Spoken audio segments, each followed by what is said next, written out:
Assalamualaikum warahmatullahi wabarakatuh, sahabat-sahabatku yang dikasih oleh Tuhan kita Allah.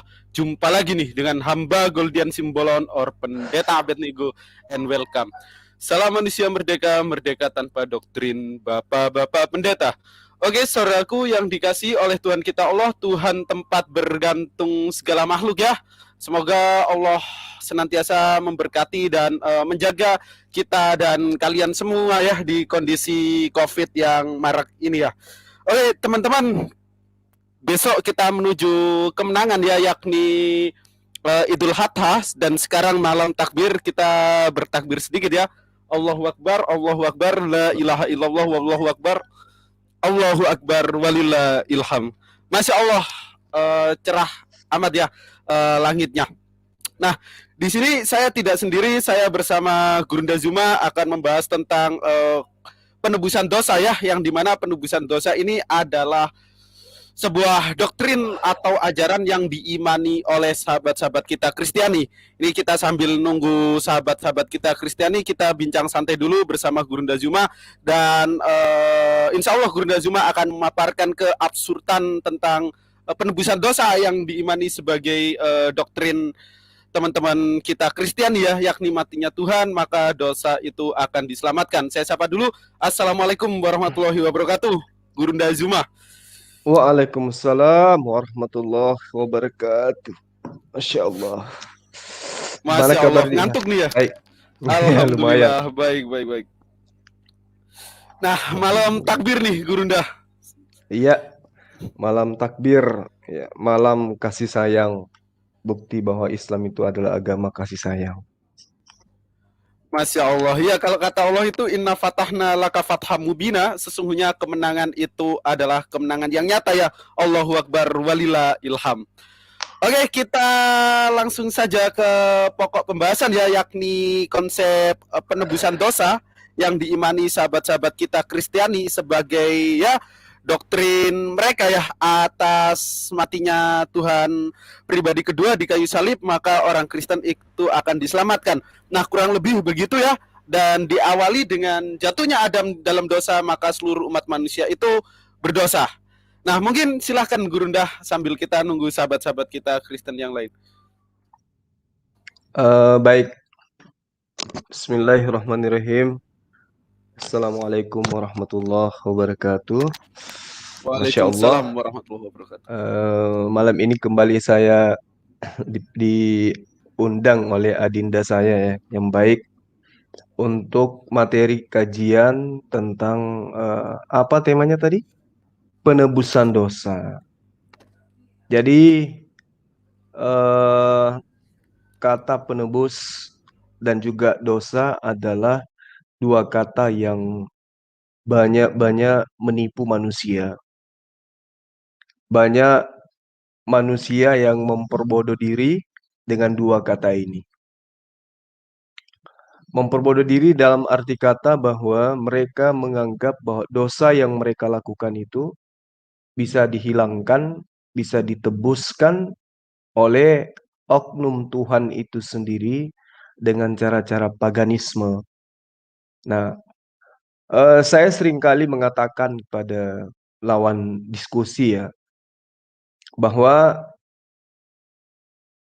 hampir semua nabi yang diimani oleh umat Islam itu di dalam kitabnya orang Kristen diceritakan sebagai sosok yang sering-sering melakukan dosa-dosa besar, seperti berzinah, berkhianat, terus kemudian menipu, bahkan ada yang melakukan pencabulan dengan anak kandungnya sendiri, ada yang menyembah berhala, ada yang mengajarkan istrinya poliandri, dan seterusnya.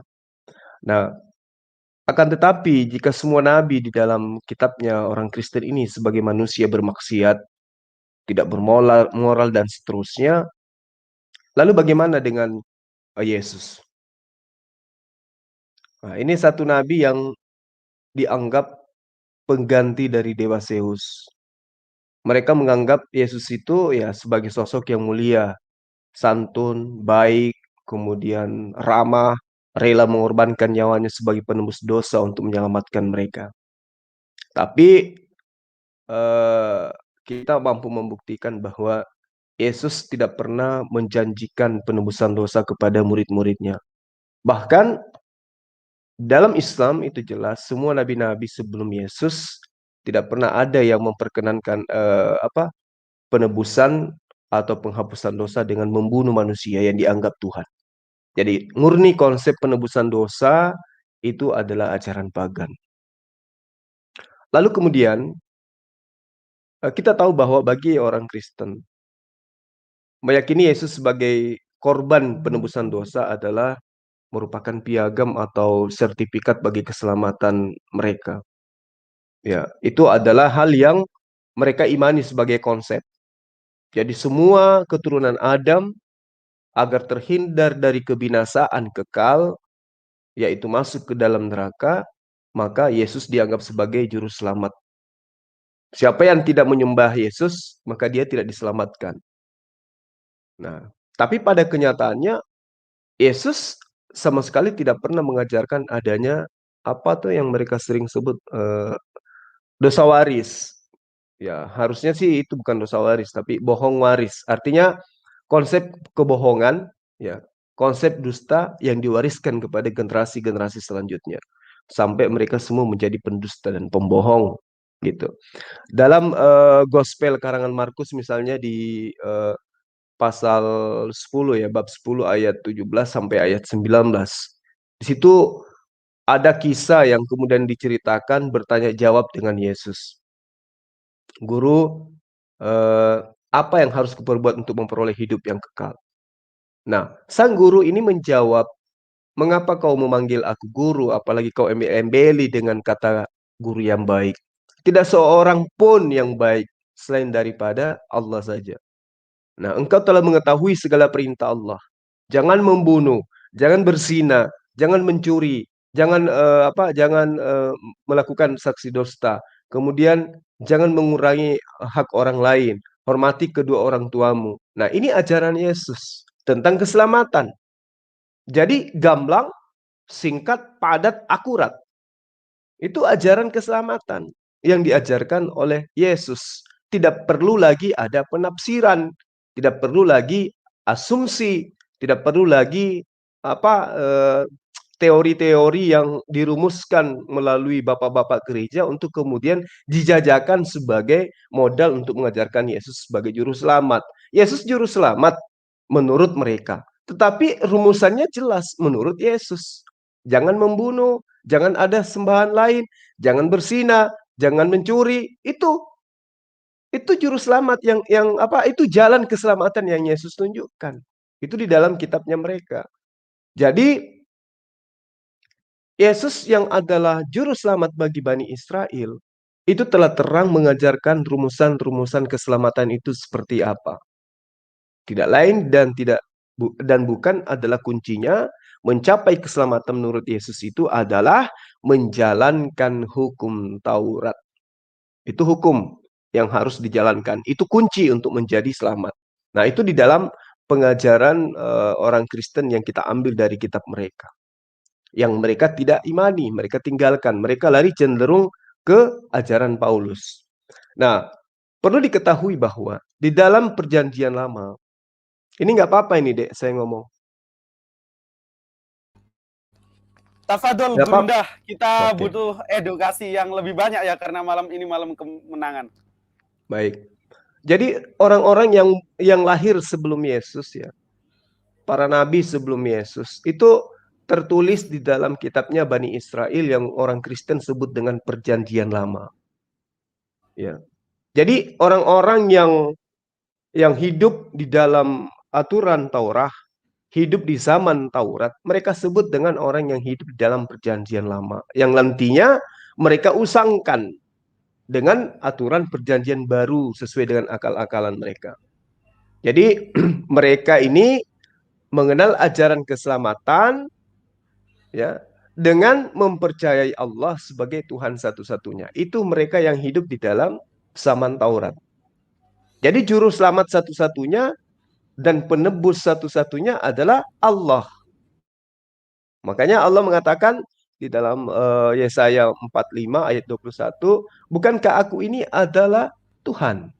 Tidak ada yang lain. Tidak ada Allah selain daripada aku. Allah yang adil dan juru selamat, tidak ada yang lain kecuali aku. Juru selamat itu adalah aku. Nah, nanti dipelintir oleh orang-orang yang memiliki akal picik untuk menyesatkan manusia berdasarkan pesan iblis.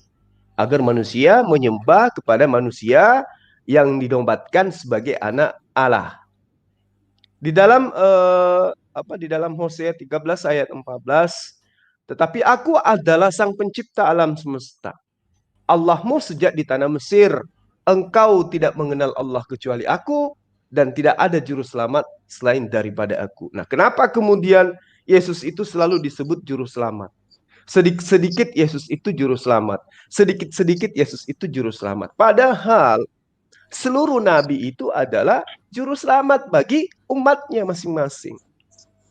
Dalam Yesaya 49 ayat antara ayat 25 sampai 27, di situ diterangkan supaya seluruh umat manusia itu paham bahwa akulah Tuhan, adalah juru selamatmu dan penembusmu yang maha kuat, dan aku adalah Allah Yakub. Nah, jadi orang-orang yang hidup di dalam perjanjian lama itu mereka sama sekali tidak pernah diajarkan tentang penebusan dosa Adam untuk memperoleh keselamatan, maka mereka harus mengimani konsep Tuhan datang dalam rupa manusia, dibunuh manusia untuk menebus dosa waris. Mereka tidak kenal ajaran-ajaran itu. Jadi satu-satunya jalan keselamatan di dalam hukum Taurat atau hukumnya Nabi Musa, ya dengan meyakini bahwa Allah yang maha suci lagi maha tinggi adalah Tuhan satu-satunya, juru selamat satu-satunya, dan sebagai penebus dosa satu-satunya. Sebagai Tuhan yang maha pengampun lagi maha penyayang. Sebagaimana yang diterangkan dalam kitab Yehezkiel. Nah, kemudian kalau di dalam ajaran Torah, itu santer kita sering mendengarkan ya. Bagaimana kemudian diterangkan di dalam kitabnya Bani Israel, orang yang berbuat dosa yang harus mati. Anak tidak harus menanggung keselamatan ayahnya. Dan begitupun sebaliknya. Nah, orang fasik ketika dia bertobat dari segala dosa yang dilakukannya, dan mereka akan menikmati itu. Kalau dia tidak bertobat, maka imbasnya tidak kepada keturunannya. Nah, ini celakanya ajaran konsep Kristen yang mengakal-akali tentang juru selamat. Ya. Kalau kita lihat secara garis besar, ya, pengajaran Kristen dengan konsep ketuhanan mereka punya, mereka memiliki juru selamat yang kudu wajib diselamatkan. Itu kan? Yesus tidak mampu menyelamatkan dirinya dari kematian. Yesus tidak mampu menyelamatkan dirinya dari tangkapan tentara Romawi. Yesus tidak mampu apalagi mengetahui hari kiamat. Yesus tidak mampu mengalahkan rasa ngantuknya, rasa laparnya, rasa was-wasnya, rasa ketakutannya. Artinya bahwa konsep penebusan dosa, konsep juru selamat dan seterusnya. Penebusan dosa apa juru selamat? Penebusan dosa. Itu ya sama sih, ya hampir sama. Ya. Jadi konsep penebusan dosa yang kemudian dijajakan oleh orang Kristen 100% itu adalah ajaran yang bersumber dari ajaran pagan. Itu tidak pernah diajarkan oleh Yesus itu sendiri. Bahwa akulah penebus dosa itu Yesus tidak pernah ajarkan. Ya, sama sekali Yesus tidak pernah ajarkan, tidak pernah menyebut dirinya sebagai juru selamat. Itu bisa saya pastikan. Kalau misalnya dia mengatakan, akulah juru selamatmu, juru selamat yang dimaksud di sini adalah dia mengajarkan Bani Israel untuk kembali kepada hukum Tuhan, yaitu apa? Hukum Taurat. Jadi tidak ada itu ajaran bahwa aku adalah penebus dosa, kemudian ketika aku menjadi penebus dosa, maka kalian harus menjadikan aku Tuhan. Itu tidak pernah diajarkan oleh Yesus. Sama sekali tidak pernah diajarkan oleh Yesus. Kalau sedikit lagi, kalau kemudian seorang Kristen berkata, percaya dan menjadikan Yesus juru selamat pribadi akan memperoleh hidup yang kekal, ya, itu adalah sebuah konsep yang merupakan konsep kesesatan. Karena Yesus tidak pernah mengajarkan itu. Ya, tidak pernah mengajarkan itu. Menyangkut kaitannya tentang juru selamat, kemudian penebusan dosa, lalu muncul adanya hidup kekal. Itu tidak pernah diajarkan oleh Yesus. Ya. Lalu jika demikian adanya, siapakah yang kemudian mengajarkan untuk memperoleh hidup kekal itu dengan menjadikan Yesus itu sebagai juru selamat? Apakah Yesus? Yesus tidak pernah mengajarkan itu. Jadi jika seorang Kristen mengklaim diri sebagai pengikut Yesus, pasti mengatakan bahwa yang mengajarkan demikian adalah Yesus, bukan siapa-siapa. Namun pada kenyataannya, Yesus tidak pernah Oh, mengajarkan itu. ah, di Lanjut Gurunda. Lupa aku Ya, dulu. Yesus tidak pernah mengajarkan itu. Jadi kenapa mereka itu menjajakan Yesus itu penebus dosa, Yesus itu juru selamat, lalu kemudian mereka memperoleh hidup yang kekal? Ya. Karena mereka itu tadi, mereka menyangka bahwa dengan menjadikan Yesus juru selamat, mereka akan memperoleh hidup yang kekal. Padahal memperoleh hidup yang kekal, menurut Yesus, bukan menjadikan dirinya sebagai penebus dosa. Yesus memang juru selamat, ya, layaknya juru kemudi, juru parkir, apalagi juru kecantikan, juru kamera, dan seterusnya. Memang sama. Yesus itu adalah orang yang mengajarkan, orang yang menginstruksikan, orang yang menjadikan dirinya sebagai role model untuk dicontohi, bukan malah untuk disembah, karena Yesus tidak pernah mengajarkan itu. Jadi konsep penebusan dosa yang diajarkan oleh orang Kristen, sekali lagi saya katakan, ya mudah-mudahan ada yang mendengarkan di luar supaya dia masuk sini. Sekali lagi saya katakan, konsep penebusan dosa yang diajarkan oleh Kristen itu bukan pengajaran dari para nabi. Konsep penebusan dosa yang diajarkan oleh orang Kristen itu adalah ajaran paganisme yang diadopsi dari ajaran Romawi Yunani. Itu fakta dan itu bisa kita buktikan. Saya kira begitu untuk sementara, Adinda. Nanti kalau ada yang mau ditanyakan, silakan bertanya kepada Adinda Rifa. Silakan. Alhamdulillah, terima kasih Guru Daya atas pemaparannya ya, berdasarkan dalil-dalil yang akurat ya, yang tentunya dalil itu juga diimani oleh sahabat-sahabat kita Kristiani itu sendiri ya. Nah, kalau kita bicara tentang konsep penebusan dosa yang diimani oleh teman-teman Kristiani itu paralel dengan konsep penebusan dosa yang dilakukan umat-umat pagan.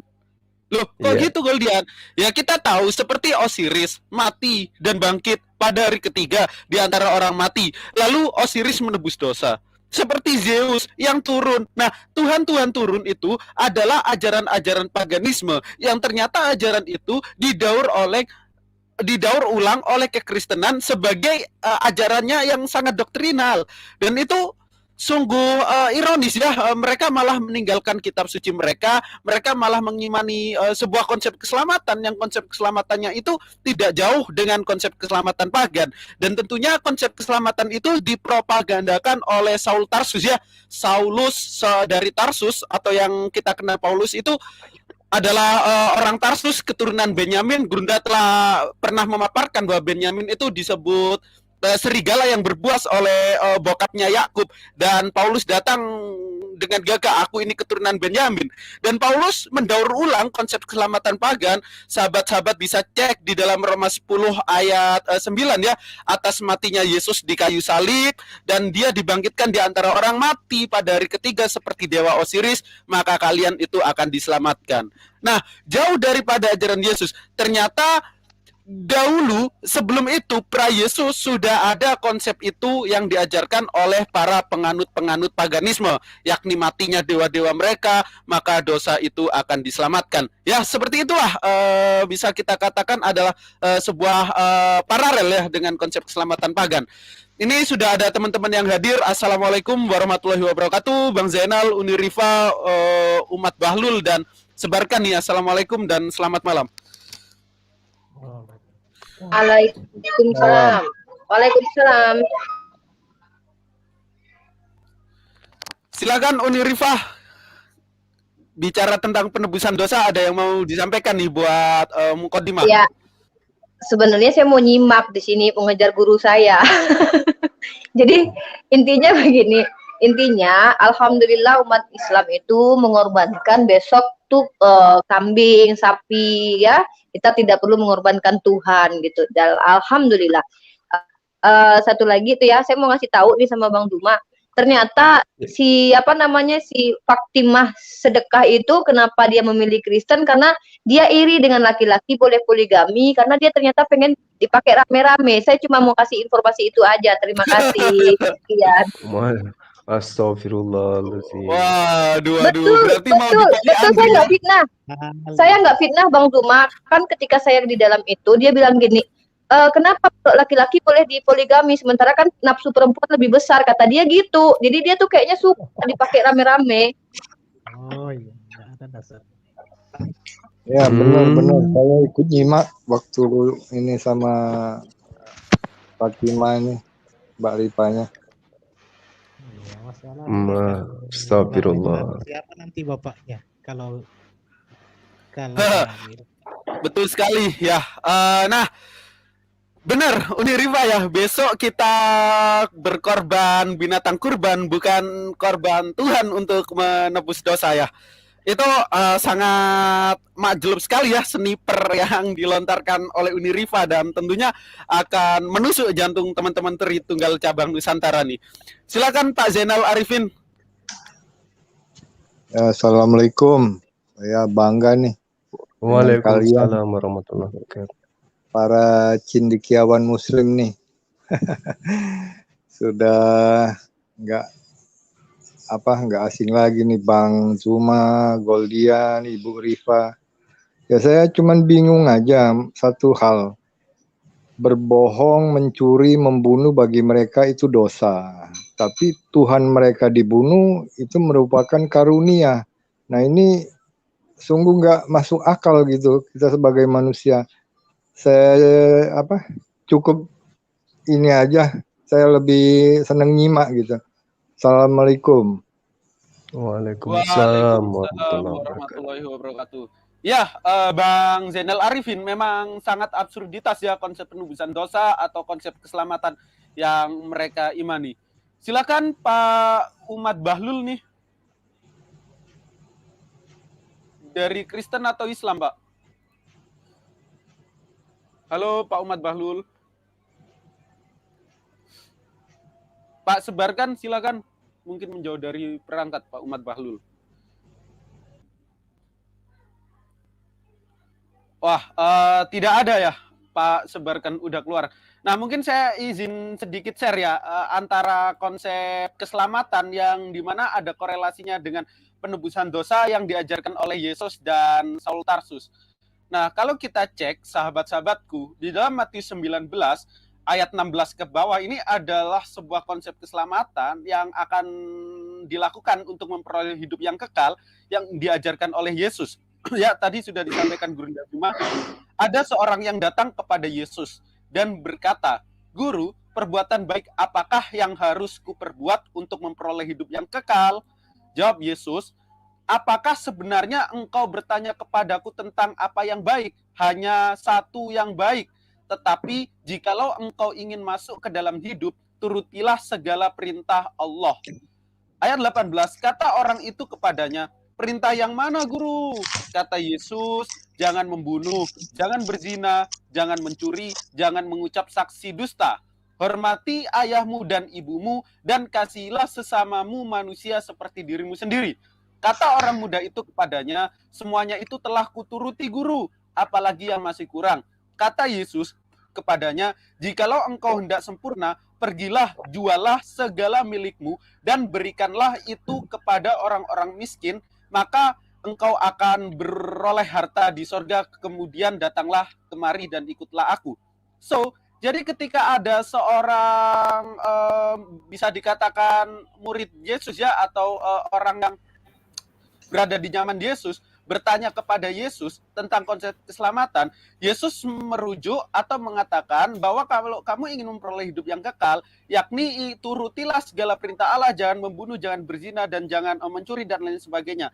Nah, misal kalau hal ini kita rekonsiliasi dan kita reka-reka ya, orang yang datang kepada Yesus ini kita coba datang kepada Paulus. Nah, ini bertanya kepada Paulus, Paulus, perbuatan apa atau apa yang harus kulakukan agar aku memperoleh hidup yang kekal? Yang dikatakan Yesus itu adalah good deeds, perbuatan baik yang akan membawamu dalam kehidupan yang kekal, yakni kerajaan sorga. Tetapi bagaimana jawaban Paulus? Misal pertanyaan itu ditanyakan oleh seorang penanya yang sama, bisa kita cek di Roma 10 ayat 9. Hei anak muda, kalau kau ingin memperoleh hidup yang kekal, ini loh kuncinya, jangan dengerin Yesus deh. Yesus itu bullshit, kata Paulus. Sebab jika kamu mengaku dengan mulutmu bahwa Yesus adalah Tuhan, wahai anak muda, dan percaya dalam hatimu bahwa Allah telah membangkitkan dia dari antara orang mati, maka kamu akan diselamatkan. So, misal penanya yang sama bertanya kepada Paulus dengan pertanyaan yang sama, maka Paulus akan memberikan sebuah jawaban yang berbeda. Tentunya jawaban Paulus ini diinspirasi oleh ajaran pagan-pagan terdahulu. Wow, gimana nih Paulus? Teman-teman Kristen masih menganggapnya sebagai rasul kah? Atau jangan-jangan sudah enggak? Nah, mungkin teman-teman Kristen itu bisa memikirkan kembali ya dan berdiskusi bersama-sama di sini. Mungkin yang baru datang, Assalamualaikum warahmatullahi wabarakatuh semuanya. Waalaikumsalam. Silakan. Waalaikumsalam. Channel bagus itu feedback. Aku mute dulu ya. Pak Rizky Nata, ada yang mau disampaikan? Timbul jadi Bang, desain. nyimak aja. Oh, oke. Silakan Gurunda, mungkin ditambahkan sebagai penguat ya, bagaimana ajaran keselamatan ya atau ajaran dosa yang diajarkan Yesus dan Paulus ya. Baik. Jadi gini, apa yang saya paparkan tadi kaitannya dengan penebusan dosa dan juga korelasinya dengan juru selamat gitu ya. Itu sekali lagi saya katakan bahwa tidak pernah diajarkan oleh Yesus ya terkait dengan penebusan dosa atau juru selamat yang diimani oleh orang Kristen saat sekarang. Lalu dari mana ajaran ini muncul? Ajaran ini muncul itu dari Tarsus. Ya. Ini diajarkan oleh Paulus. Jadi kita tahu yang sering belajar tentang Kristol pasti ngerti Tarsus itu apa? Tarsus itu merupakan pusat penyembahan dewa. Contoh, dewa yang paling terkenal di sana itu adalah Dewa Mitra. Itu sangat jelas bahwa Dewa Mitra ini menurut arkeolog itu jelas memperlihatkan bahwa Tarsus adalah pusat kegiatan penyembahan terhadap Tuhan Mitra atau Dewa Mitra. Nah, inilah yang kemudian yang diimani oleh orang Kristen. Ya, ciri yang paling jelas dari penyembahan Dewa Mitra adalah upacara meminum darah atau meminum secangkir anggur yang melambangkan darah. Dan itu diimani oleh orang Kristen. Ya. Kita tahu bahwa orang-orang terdahulu sebelum Paulus ini mengajarkan atau mendirikan Kristen, memang orang tuanya Paulus kita akui orang Yahudi ya. Dia adalah kalau dia orang Yahudi yang betul-betul Yahudi, maka sudah pasti orang Yahudi yang mengharamkan darah. Nah, bagaimana dengan Paulus? Karena Paulus ini dari kecil sudah terbiasa dengan upacara penyembahan berhala, sehingga baginya darah sudah merupakan sumber kekuatan dan penebusan dosa sesuai dengan ajaran penyembah Dewa Mitra yang ada di sana. Makanya ketika dia balik kembali ke tempat kelahirannya, dia dikira dewa karena dia mampu melakukan mujizat-mujizat. Di dalam 1 Korintus 1 Korintus 10 ayat 16. Bukan kacauan pengucapan syukur yang atasnya kita ucapkan syukur adalah persekutuan dengan darah Yesus. Bukankah roti yang kita pecah-pecah adalah persekutuan dengan tubuh Yesus? Jadi konsep ini yang diimani oleh orang Kristen memang adalah ajaran pagan yang bersumber dari Tarsus. Itu fakta. Karena memang ya di sanalah di Antioquia pertama kali orang yang disebut sebagai Kristen itu adalah murid-muridnya siapa? Bukan muridnya Yesus, tapi muridnya Paulus. Ini perlu dipahami dengan baik. Bahwa dalil demi dalil di dalam kitabnya orang Kristen itu jelas menerangkan bagaimana kemudian dalil yang ada di dalam kitab mereka, di dalam sidang gereja, itu memerintahkan para pastor untuk menjelaskan kepada jemaat bahwa dalam misa bukan hanya mengandung daging, tulang, dan juga kaitannya dengan Yesus, tetapi keseluruhan dari Yesus itu sendiri, darahnya, dagingnya, semua diimani sebagai penebus daripada dosa mereka. Nah, itu juga dianut oleh Dewa Herakles atau Mitra tadi. Kalau Dewa Herakles ini kan penyembelihan terhadap sapi. Nah, ini dianut dari Hinduisme. Bergeser ke Mesir, Mesir pindah ke Roma, Roma Yunani, masuk ke dalam tubuh Kristen, memfusi menjadi sebuah pengajaran, disebutlah Kristen saat ini. Ya, kalau ada yang mau membantah itu silakan. Jadi Dewa Herakles ya itu adalah upacara penyembelih sapi ya. Darahnya kemudian melambangkan kehidupan baru sesudah mati, bangkit dari antara orang mati. Nah, ajaran ini mirip dengan penyembahan dewa Adonis di Syria, dewa Tammuz di Babilonia, tempat pengasingan, dan juga dewa Osiris di Mesir. Nah, lalu apa kaitannya dengan Kristen? Semua dewa-dewa yang saya sebutkan tadi di Syria, ya, di Tammuz, di Babilonia, terus kemudian di mana? Di Mesir. Itu diperingati tanggal 25 Desember. Itu loh. Itu poinnya. Poinnya di situ sangat jelas dan tidak bisa diragukan. Makanya orang-orang Kristen yang kudu gemar menyesatkan, mereka melipat lidah mereka, melilit-lilit lidah mereka supaya Yesus itu jatuhnya akhir tanggal 25 Desember. Meski fakta apapun yang mereka sajikan hanyalah merupakan fakta hoax. Artinya satu kebohongan yang dianggap sebuah fakta. Nah, pertanyaannya kemudian, Yesus itu adalah nabi menurut mereka. Oh, dia nabi, kadang dia adalah Mesias, kadang dia menjadi guru, kadang dia sebagai ilahi dan seterusnya. Tetapi yang menjadi pertanyaan adalah, apakah Sang Bapa, apakah Allah pernah mengajarkan, pernah mewahyukan ajaran juru selamat itu kepada Yesus itu sendiri? Pernah tidak Yesus terima itu? Pernah tidak dia menerima mandat bahwa dia adalah juru selamat, dia adalah penebus dosa? Ya. Itu yang perlu dikaji oleh teman-teman Kristen. Jadi Allah mewahyukan kepada Yesus bahwa satu-satunya juru selamat itu adalah Allah, bukan Yesus. Itu pernah diajarkan oleh dia.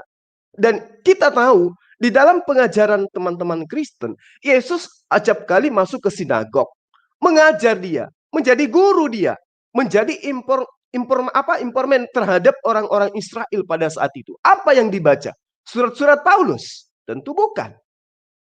Kitabnya Lukas? Tentu bukan. Kitabnya Markus? Tentu bukan.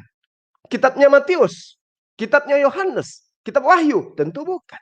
Yang dibacakan oleh Yesus di dalam sinagog kepada Bani Israel tentu adalah kitab Ulangan, kitab Yesaya, Yeremia, Bilangan, Kejadian, Keluaran, dan seterusnya. Bukan surat-surat Paulus. Sehingga sejatinya konsep, tatanan, rumusan ya, yang disebut dengan syariat kita di dalam ajaran agama Islam adalah syariatnya Taurat Musa.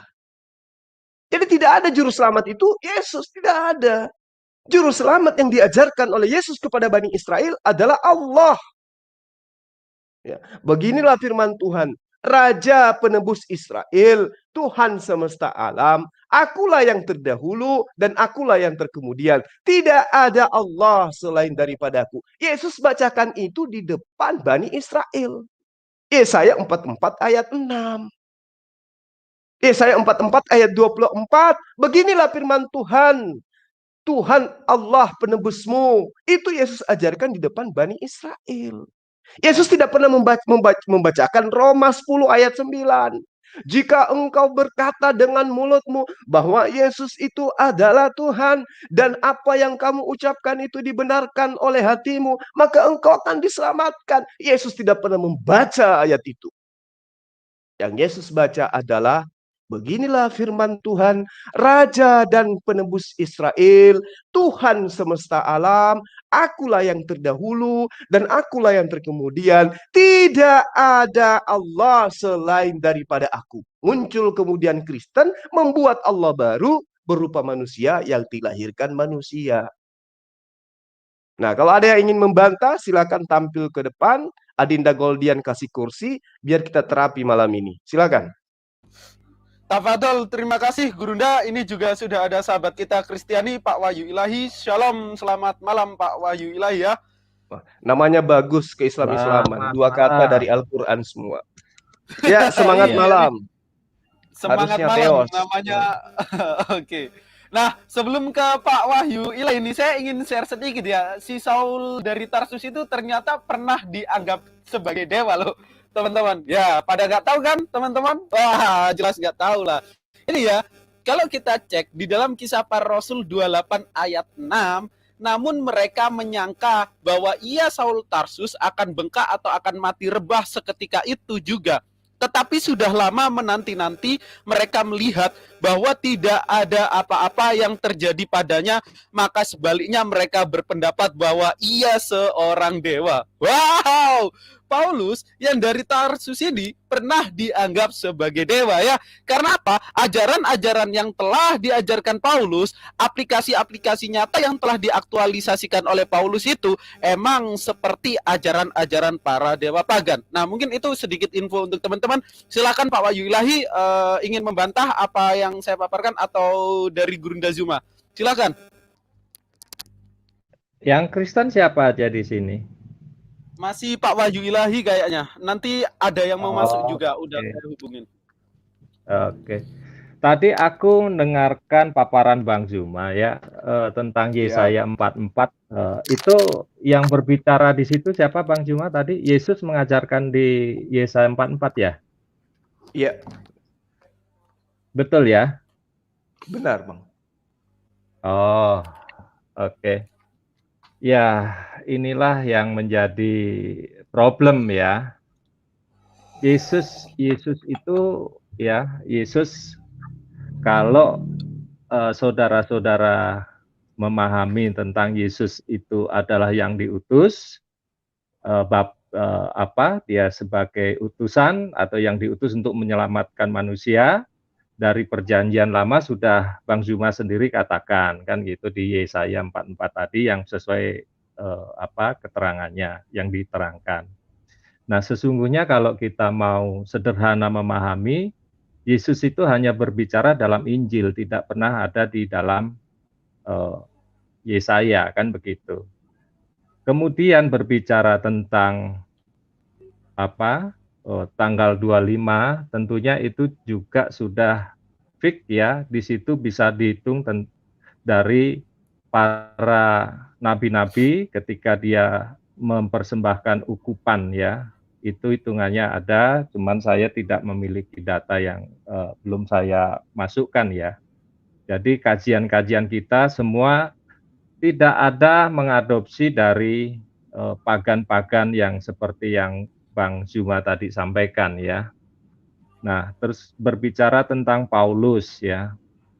Paulus dia jelas sekali mengatakan di dalam Ibrani, Injil adalah kekuatan Allah. Apapun yang disampaikan Paulus itu merujuk pada apa yang diajarkan oleh Yesus di dalam Injil kan begitu.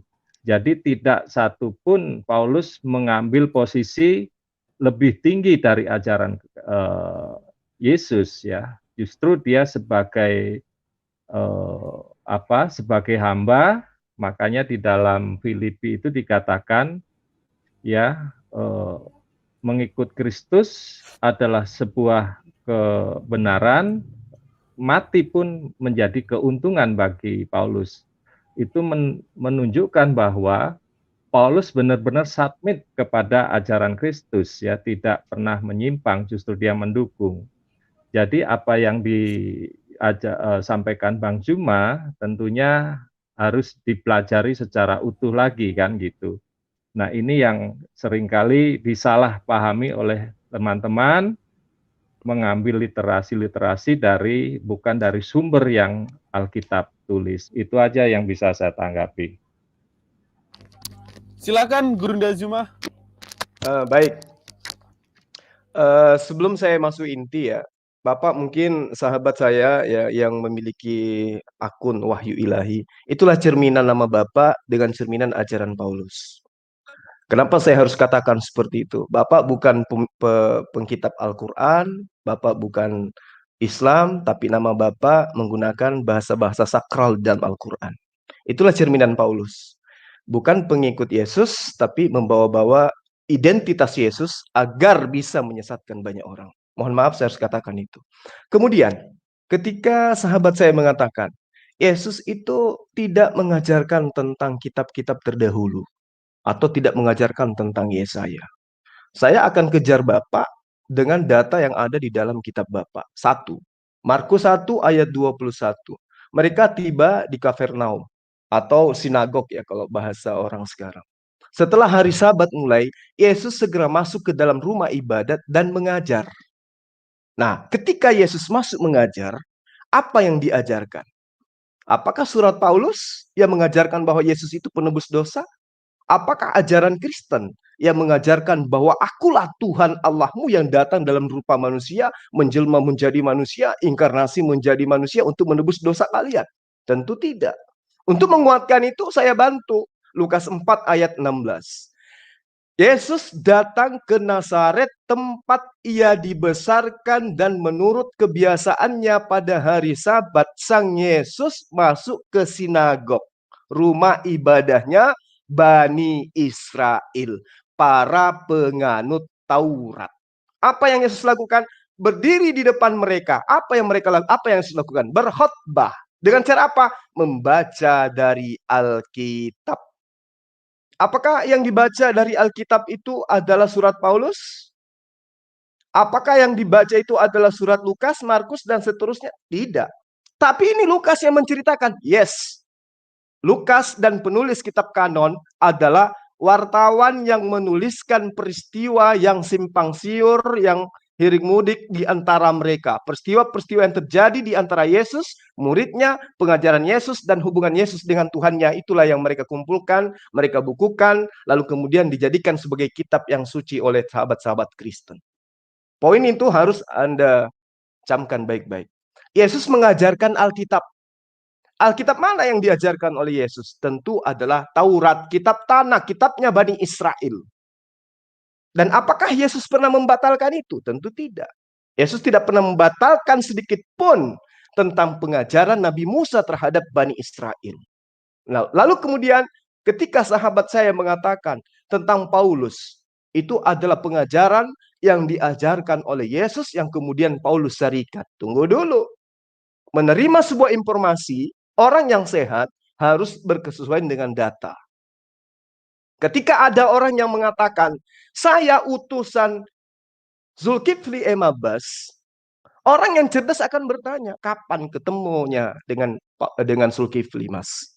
Di mana Zulkifli ketemu dia mengajarkan itu kepada Anda? Itu tentu harus diteliti sampai ke sana.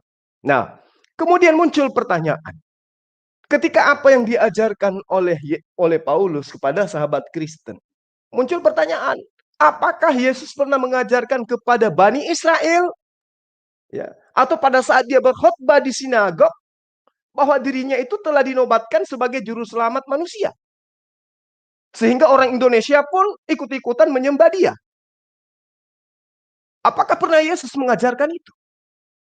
Sekali lagi saya katakan, Yesus tidak akan mungkin mengajarkan kepada Bani Israel, murid-muridnya, maupun kepada umatnya, bahwa Allah telah menobatkannya sebagai juru selamat, dan bahwa darahnya akan dibayarkan oleh Allah kepada setan sebagai penebus dosa manusia. Tidak akan mungkin Yesus mengajarkan itu. Dan fakta sampai hari ini, tidak ada sahabat Kristen yang mampu membuktikan data Yesus mengajarkan hal demikian. Yesus itu kita ketahui dia adalah ustadz, dia imam, dia guru, dia rabi Yahudi. Dia mengajarkan hukum Taurat kepada murid-muridnya maupun kepada umatnya. Di antara ajaran tersebut adalah mengharamkan darah sebagai penebusan dosa, darah manusia, apalagi darah Tuhan. Itu dijelaskan di dalam kitab Imamat 7 ayat 26 sampai ayat 27. Demikianlah juga, janganlah kamu memakan darah apapun di segala tempat kediamanmu. Baik darah burung, darah hewan, setiap orang yang memakan darah apapun, nyawa orang itu haruslah dilenyapkan dari antara bangsanya. Yesus ngajarkan ini. Jadi baik murid-muridnya maupun umatnya Bani Israel tidak pernah berkeyakinan bahwa mereka telah jatuh ke dalam dosa waris yang kemudian diajarkan oleh orang Kristen. Yang lantang saya suarakan itu bukan dosa waris, tapi bohong waris. Yesus satu-satunya sebagai penutup nabi bagi Bani Israel itu tidak mengajarkan darahnya untuk menebus manusia dengan matinya dia disalib. Tidak pernah. Adapun yang diceritakan Lukas, darahku, dagingku, Yesus mempraktekannya dengan anggur. Tidak seperti yang diimani oleh orang Kristen sekarang ini. Jadi sekali lagi saya mengatakan, apakah Yesus pernah mengajarkan kepada murid-muridnya atau menceramahkan atau menyampaikan khotbahnya kepada Bani Israel bahwa dirinya dinobatkan oleh Allah yang mengutus dia sebagai juru selamat manusia dengan mati di atas tiang salib? Tidak pernah. Yesus tidak pernah mengajarkan itu. Ya, jadi sekarang saatnya teman-teman Kristen berpikir lebih jauh. Cinta boleh, tapi jangan kebablasan. Cinta terhadap Yesus boleh, sayang kepada dia boleh.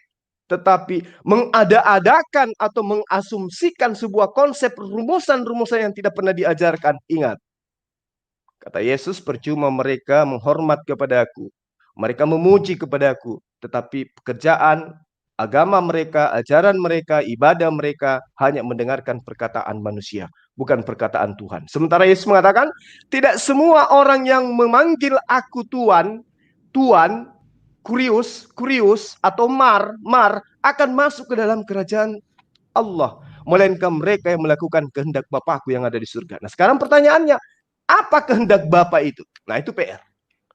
Demikian sementara. Terima kasih Guru Ndazuma. Ini juga sudah ada Bang Gea nih dari Kristen Shalom. Silakan Pak Wali Shalom. kalau ingin tanggapi. Ya, saya tanggapi dulu Bang Juma. Jelas memang Yesus dalam pengajarannya mengatakan aku datang tidak untuk meniadakan hukum Taurat tetapi menggenapinya.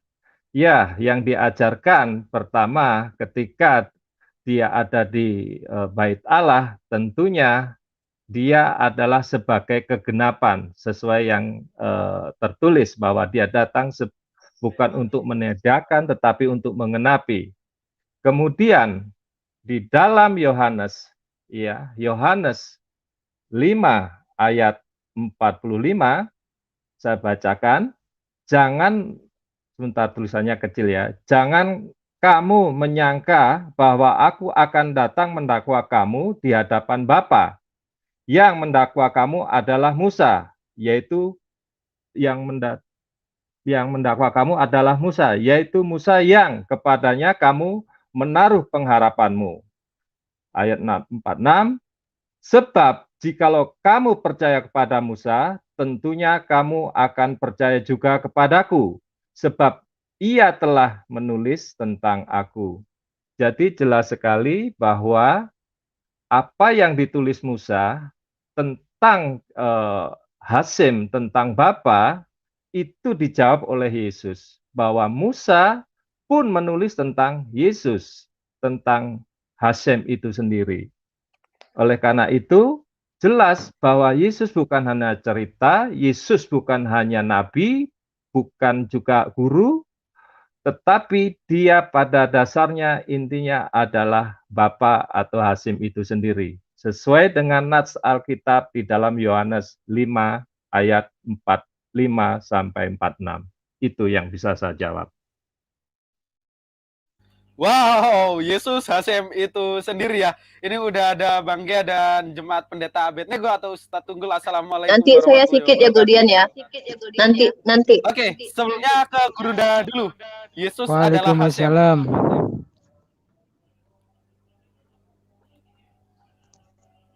Aku dalam perjalanan boleh minta izin nggak sama Gurunda Zuma sedikit? Silakan. Tafadol. Baik, tadi menyimak dalam perjalanan ya. Jadi silakan saja disambung oleh Bang Zuma dengan Pak Wahyu Ilahi yang penuh dengan asumsi. Jadi saya mau menarik satu persamaan ya, bahwa umat Kristen dan umat Islam sama-sama nih di satu titik yang sama, bahwa iblis menyesatkan Adam dan Hawa ya, sehingga mendapat hukuman memakan buah yang dilarang tersebut. Jadi artinya iblis ini menyesatkan kita satu garis persamaan. Tetapi berbedanya adalah ketika iblis yang menyesatkan manusia, lalu iblis menjadi sutradara merasuki Yudas, kemudian sampai Yesus disalibkan untuk dongeng penebusan dosa, ini nggak masuk akal. Iblis harusnya justru menolong Yesus agar tidak disalib, agar dosa umat manusia terus-menerus berkelanjutan sehingga mengawani iblis di neraka. Nah, ini di sini ya. Kalau di dalam Islam, ketika di kisah kejadian dulu ya, ketika ditanya pertanggungjawaban, Adam melemparkannya kepada Hawa. Hawa melemparkan kesalahannya kepada ular ya. Jadi di sini ini tidak ada tanggung jawab.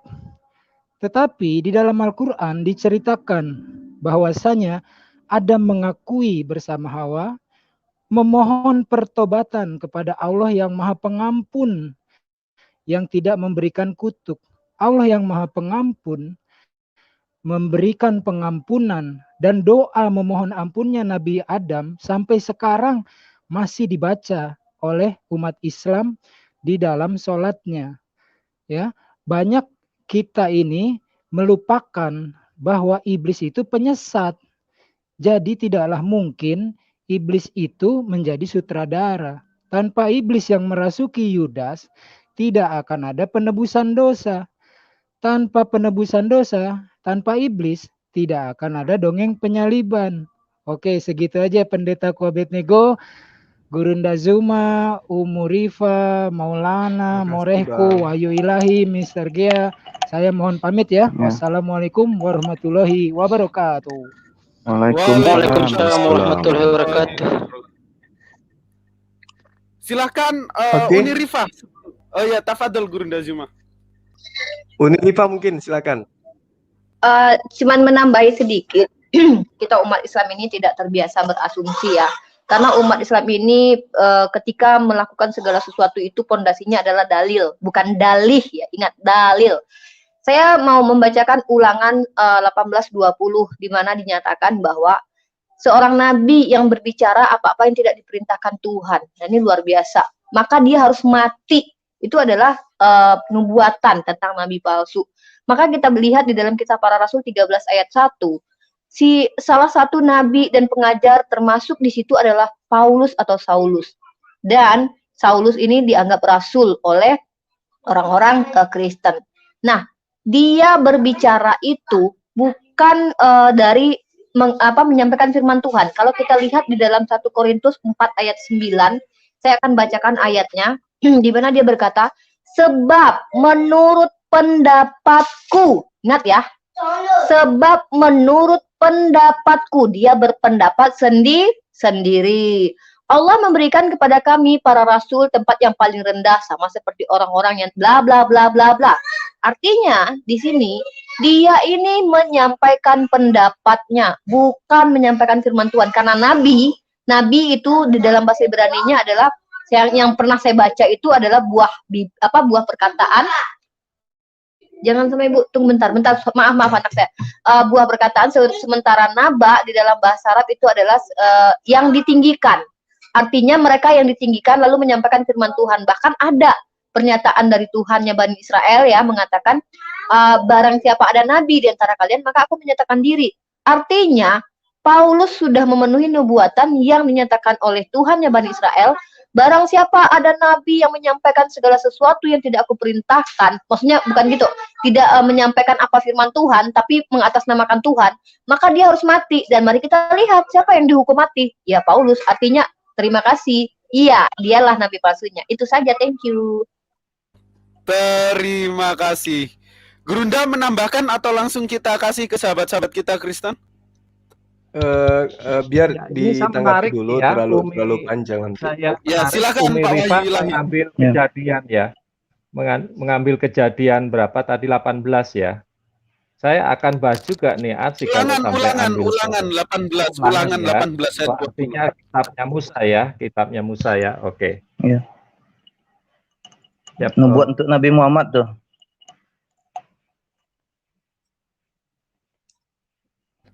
Wah, kamu ngakui gak? Kalau Iya. nubuat untuk Nabi Muhammad. Wow. Iya, nabi yang Kristen nabi palsu betul. tadi. Iya. Yang nabi palsu nih Rifa bilang itu. Oh, itu untuk Paulus, bro. Iya.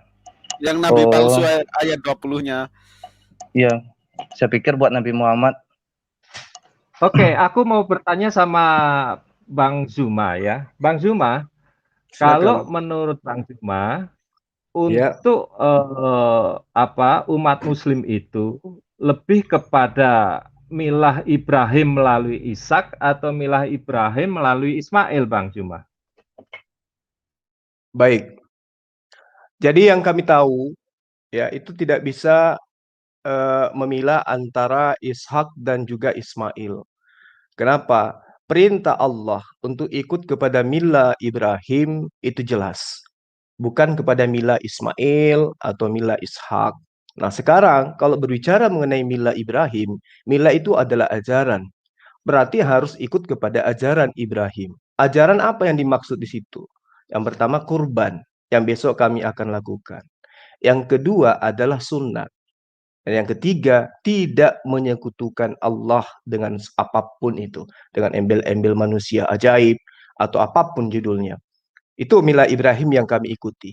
Jadi tidak berfokus kepada Ishak, Ismail, tetapi kepada Ibrahim. Karena perintahnya ikutlah kepada milah Abraham atau Ibrahim. Itu jelas, Bang. Ada lagi? Nah, di sini untuk keyakinan Bang Zuma yang dipersembahkan itu sebelum diganti menjadi domba itu Ismail atau Ishak? Nah, kalau abang tanya kepada kami umat Islam, sesungguhnya kami sama dengan Bani Israel. Bani Israel pun tidak menjadikan itu permasalahan. Apakah Ishak atau Ismail atau sebaliknya. Karena pada faktanya tidak ada yang dikurbankan di antara Ismail dan Ishak. Namun kalau di Al-Quran jelas, sebelum Ishak lahir itu terjadi proses tersebut. Berarti kronologis terjadi terhadap Ismail. Nah, kalau kita teliti secara kritis terhadap kitabnya Bani Israel, terjemah maksud saya, maka yang dipinta oleh Allah kepada Abraham adalah anak tunggalnya. Bukan anak tunggalnya Sarah, tapi anak tunggalnya Abraham. Anak tunggalnya Abraham siapa? Anak tunggalnya Abraham jelas adalah anak pertama. Anak yang pernah merasakan sebagai anak satu-satunya dari Abraham. Ishak tidak pernah merasakan sebagai anak satu-satunya dari Abraham. Karena begitu dia lahir, dia sudah ada kakak.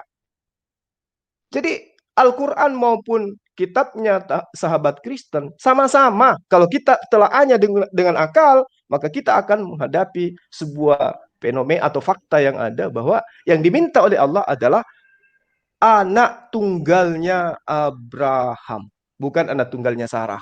Kalau anak tunggalnya Sarah, jelas adalah Ishak. Sayang sekali firman itu datangnya kepada Abraham. Ada lagi, Bang? Ya, berarti tetap di dalam keyakinan Abang adalah Ismail ya? Ya. Ya, baik. Saya akan coba kutip dari hadis Musnad Ahmad 2658. Mohon dibukakan Bang Goldian. Oh, hadis nih, hadis berapa? Bro Wahyu. Musnad Ahmad 2658. Ahmad. Oke. Harus kita meruntut pada sejarah sehingga kita bisa menemukan jalan yang benar itu seperti apa. Kemudian saya akan sambung di dalam kejadian nanti. Tolong bukakan. Oke. Oh ya, untuk teman-teman, maaf ya mungkin yang di backstage ketendang saya karena kita memprioritaskan sahabat-sahabat kita Kristen ya agar dialog kita berjalan lancar. Oke, Musnad Ahmad. Ini bro. 2658. Udah. Mohon dibacakan, Bang. Kecil soalnya saya nggak bisa Oke. lihat. Langsung terjemahnya ya karena Wahyu pasti Iya, terima langsung terjemahan. aja. Oke, Accordingnya tinggalkan saja. Oke, telah menceritakan kepada kami Yunus dan lain sebagainya ya. Rasulullah Shallallahu Alaihi Wasallam bersabda, sesungguhnya Jibril pergi bersama Ibrahim menuju Jamrah Aqabah, lalu setan menampakkan diri kepadanya Ibrahim, kemudian Ibrahim melemparinya dengan 7 kerikil. Setan itu pun hilang, kemudian ia menghampiri Jumrah Wutsa, setan itu pun menampakkan lagi, lalu Ibrahim pun melemparinya dengan 7 kerikil, lalu setan itu menghilang, kemudian Ibrahim mendatangi Jumrah Quswa, setan itu pun menghilang kembali, lalu Ibrahim melemparinya dengan 7 kerikil, lalu setan itu pun menghilang, kemudian ketika Ibrahim hendak menyembelih putranya Ishak, ia berkata kepada ayahnya, wahai ayah, ikatlah aku agar tidak berontak sehingga darahku mengenaimu ketika engkau menyembelih, maka Ibrahim pun mengikatnya cukup. ketika Ibrahim mengambil. Oke. Ya, cukup ya. Jelas di situ Bang Zuma dikatakan yang akan disembelih adalah Ishak. Kemudian saya akan perkuat lagi di dalam Kejadian 16 ayat 12. Sebenarnya di situ banyak sekali, atau saya dari ayat 11 saja ya. Kemudian ke ayat 12. Selanjutnya kata malaikat Tuhan itu kepadanya, yaitu kepada Hagar, engkau mengandung dan akan melahirkan seorang anak laki-laki dan akan menamainya Ismail, sebab Tuhan telah mendengar tentang penindasan atasmu. Ayat 12, seorang laki-laki yang lakunya seperti keledai liar, demikianlah nanti anak itu, tangannya akan melawan tiap-tiap orang dan tangan tiap-tiap orang akan melawan dia, dan di tempat kediamannya ia akan menendang saudara-saudaranya. Ayat Kejadian 17 ayat 18, dan Abraham berkata kepada Allah, sekiranya Ismail diperkenankan hidup di hadapanmu. Ayat 19, tetapi Allah berfirman, tidak, melainkan istrimu Sarah yang akan melahirkan anak laki-laki bagimu, dan engkau akan menamainya dia Ishak, dan aku akan mengadakan perjanjianku dengan dia menjadi perjanjian yang kekal untuk keturunannya. Jadi Bang Zuma, dengan adanya data sejarah, dengan adanya data yang sudah saya sajikan, saya mengutip dari perkataan seorang ahli di Indonesia, Bapak Quraisy Shihab, jika ada ajaran yang tidak bersumber pada sejarah yang benar, maka ajaran itu ajaran palsu. Demikian yang bisa saya sampaikan, bahwa keterangan saya untuk teman-teman di sini, dan saya mohon izin karena besok saya ada acara mancing nih. Jadi mohon maaf saya harus pamit undur. Terima kasih untuk waktunya, kita saling sharing, saling menimba ilmu dari saudara-saudara terkasih saya di dalam kebenaran ini. Terima kasih. Jangan pergi Pak Wahyu, dijabarkan dulu. Belum dibatalkan loh. Saya ada di sini udah malam. Di sini udah malam. Saya besok jam 4 harus bangun, harus ada biasa kegiatan mancing bersama. Terima kasih ya. Mohon maaf jika ada kata-kata yang salah. Iya, nggak apa-apa. Indonesia. Iya, nggak apa-apa Pak Wahyu. Satu. Terima kasih. Salam semuanya. Baik. Ya, Oke, jadi saya jawab ya. Ya. Baik. Tadi hadits yang diterangkan itu Itu kita tidak jelas matan, sanad, dan perawihnya. Kemudian di dalam konsep ulumul hadits itu harus berkesesuaian dengan Al-Quran. Kalau ada sebuah informasi yang kemudian tidak berkesesuaian dengan Al-Quran, maka kita bisa pastikan bahwa itu adalah hadits maudhu atau paling tinggi dia adalah dhaif. Al-Quran menerangkan di dalam surah As-Saff ya, yang sering kita kaji tentang Ismail dan juga Ishak. Falamma balaga ma'ahus sa'. Di situ dikatakan ketika Abraham mengatakan qala ya bani inni ara fil manam. Ya. Di situ Ibrahim menceritakan dan berkata, Allah menceritakan dan Ibrahim berkata, "Hai anakku, sesungguhnya aku melihat dalam mimpi bahwa aku menyembelihmu." Nah itu. Ini ayat ke-102. Lalu kemudian di ayat selanjutnya setelah terjadi proses penyembelihan, Allah kemudian menerangkan di dalam ayat 112 bagaimana kemudian Abraham ya memiliki anak kedua. Itu jelas diterangkan oleh Allah bahwa setelah dilahirkannya Ismail proses itu terjadi. Di ayat 112-nya Allah kemudian menerangkan dan kami beri dia kabar gembira dengan lahirnya Ishak. Berarti setelah proses kejadian ya, setelah terjadi proses kronologi penyembelihan terhadap kurban, maka anak kedua ini lahir. Boleh ditampilkan Bang Goldian dari Al-Qur'annya yang Bang Silakan. Zuma katakan. Ya, Di itu ya oke. As-Saffat Sambil ayat saya 112. Ya. Itu tadi hadis yang ditampilkan Pak Wahyu itu matan sanadnya itu belum jelas ya. Ya. Lebih bagus dari Al-Qur'an kan. Oke. Berapa tadi Bunda? Surah As-Saffat ayat 102 sampai ke 112. Supaya kronologisnya itu runutannya jelas di dalam Al-Quran. Jadi kalau ada hadits yang bertentangan, itu tidak perlu dikaji kaitan matan, sanad, dan perawinya. Itu sudah jelas bertentangan.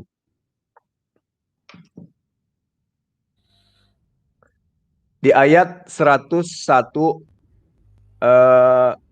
Nabi Ibrahim berdoa, Rabbi, ya Tuhanku, anugerahkanlah kepadaku seorang anak yang termasuk anak yang soleh. Ya. Kemudian maka kami beri dia kabar gembira dengan seorang anak yang amat sabar. Nah, itu jelas siapa yang diberi kabar kepada Abraham ketika dia berdoa kepada Allah. Dia minta anak. Lalu kemudian datang informasi. Didatangkan informasi itu kepada Sarah juga. Ya, bagaimana mungkin katanya. Aku punya anak sementara aku mandul. Okay. Nah, lalu kemudian rututan ceritanya itu sampai kepada ayat 112. Disitulah kemudian Ishak dilahirkan dan dia termasuk orang yang soleh, kan gitu ya. Nah, sementara jelas sekali bahwa Allah itu mengabulkan permintaan Ibrahim untuk diberi seorang anak. Surah As-Saffat. Masih As-Saffat, sorry. Oke. Surah As-Saffat. Oke, sebentar sambil tunggu saya share screen, saya sapa yang baru datang ya. Assalamualaikum dan shalom. Ini juga sudah ada Le Jose. Iya, shalom, makasih semuanya. Salam. Oke, As-Saffat surat ke-37 berarti.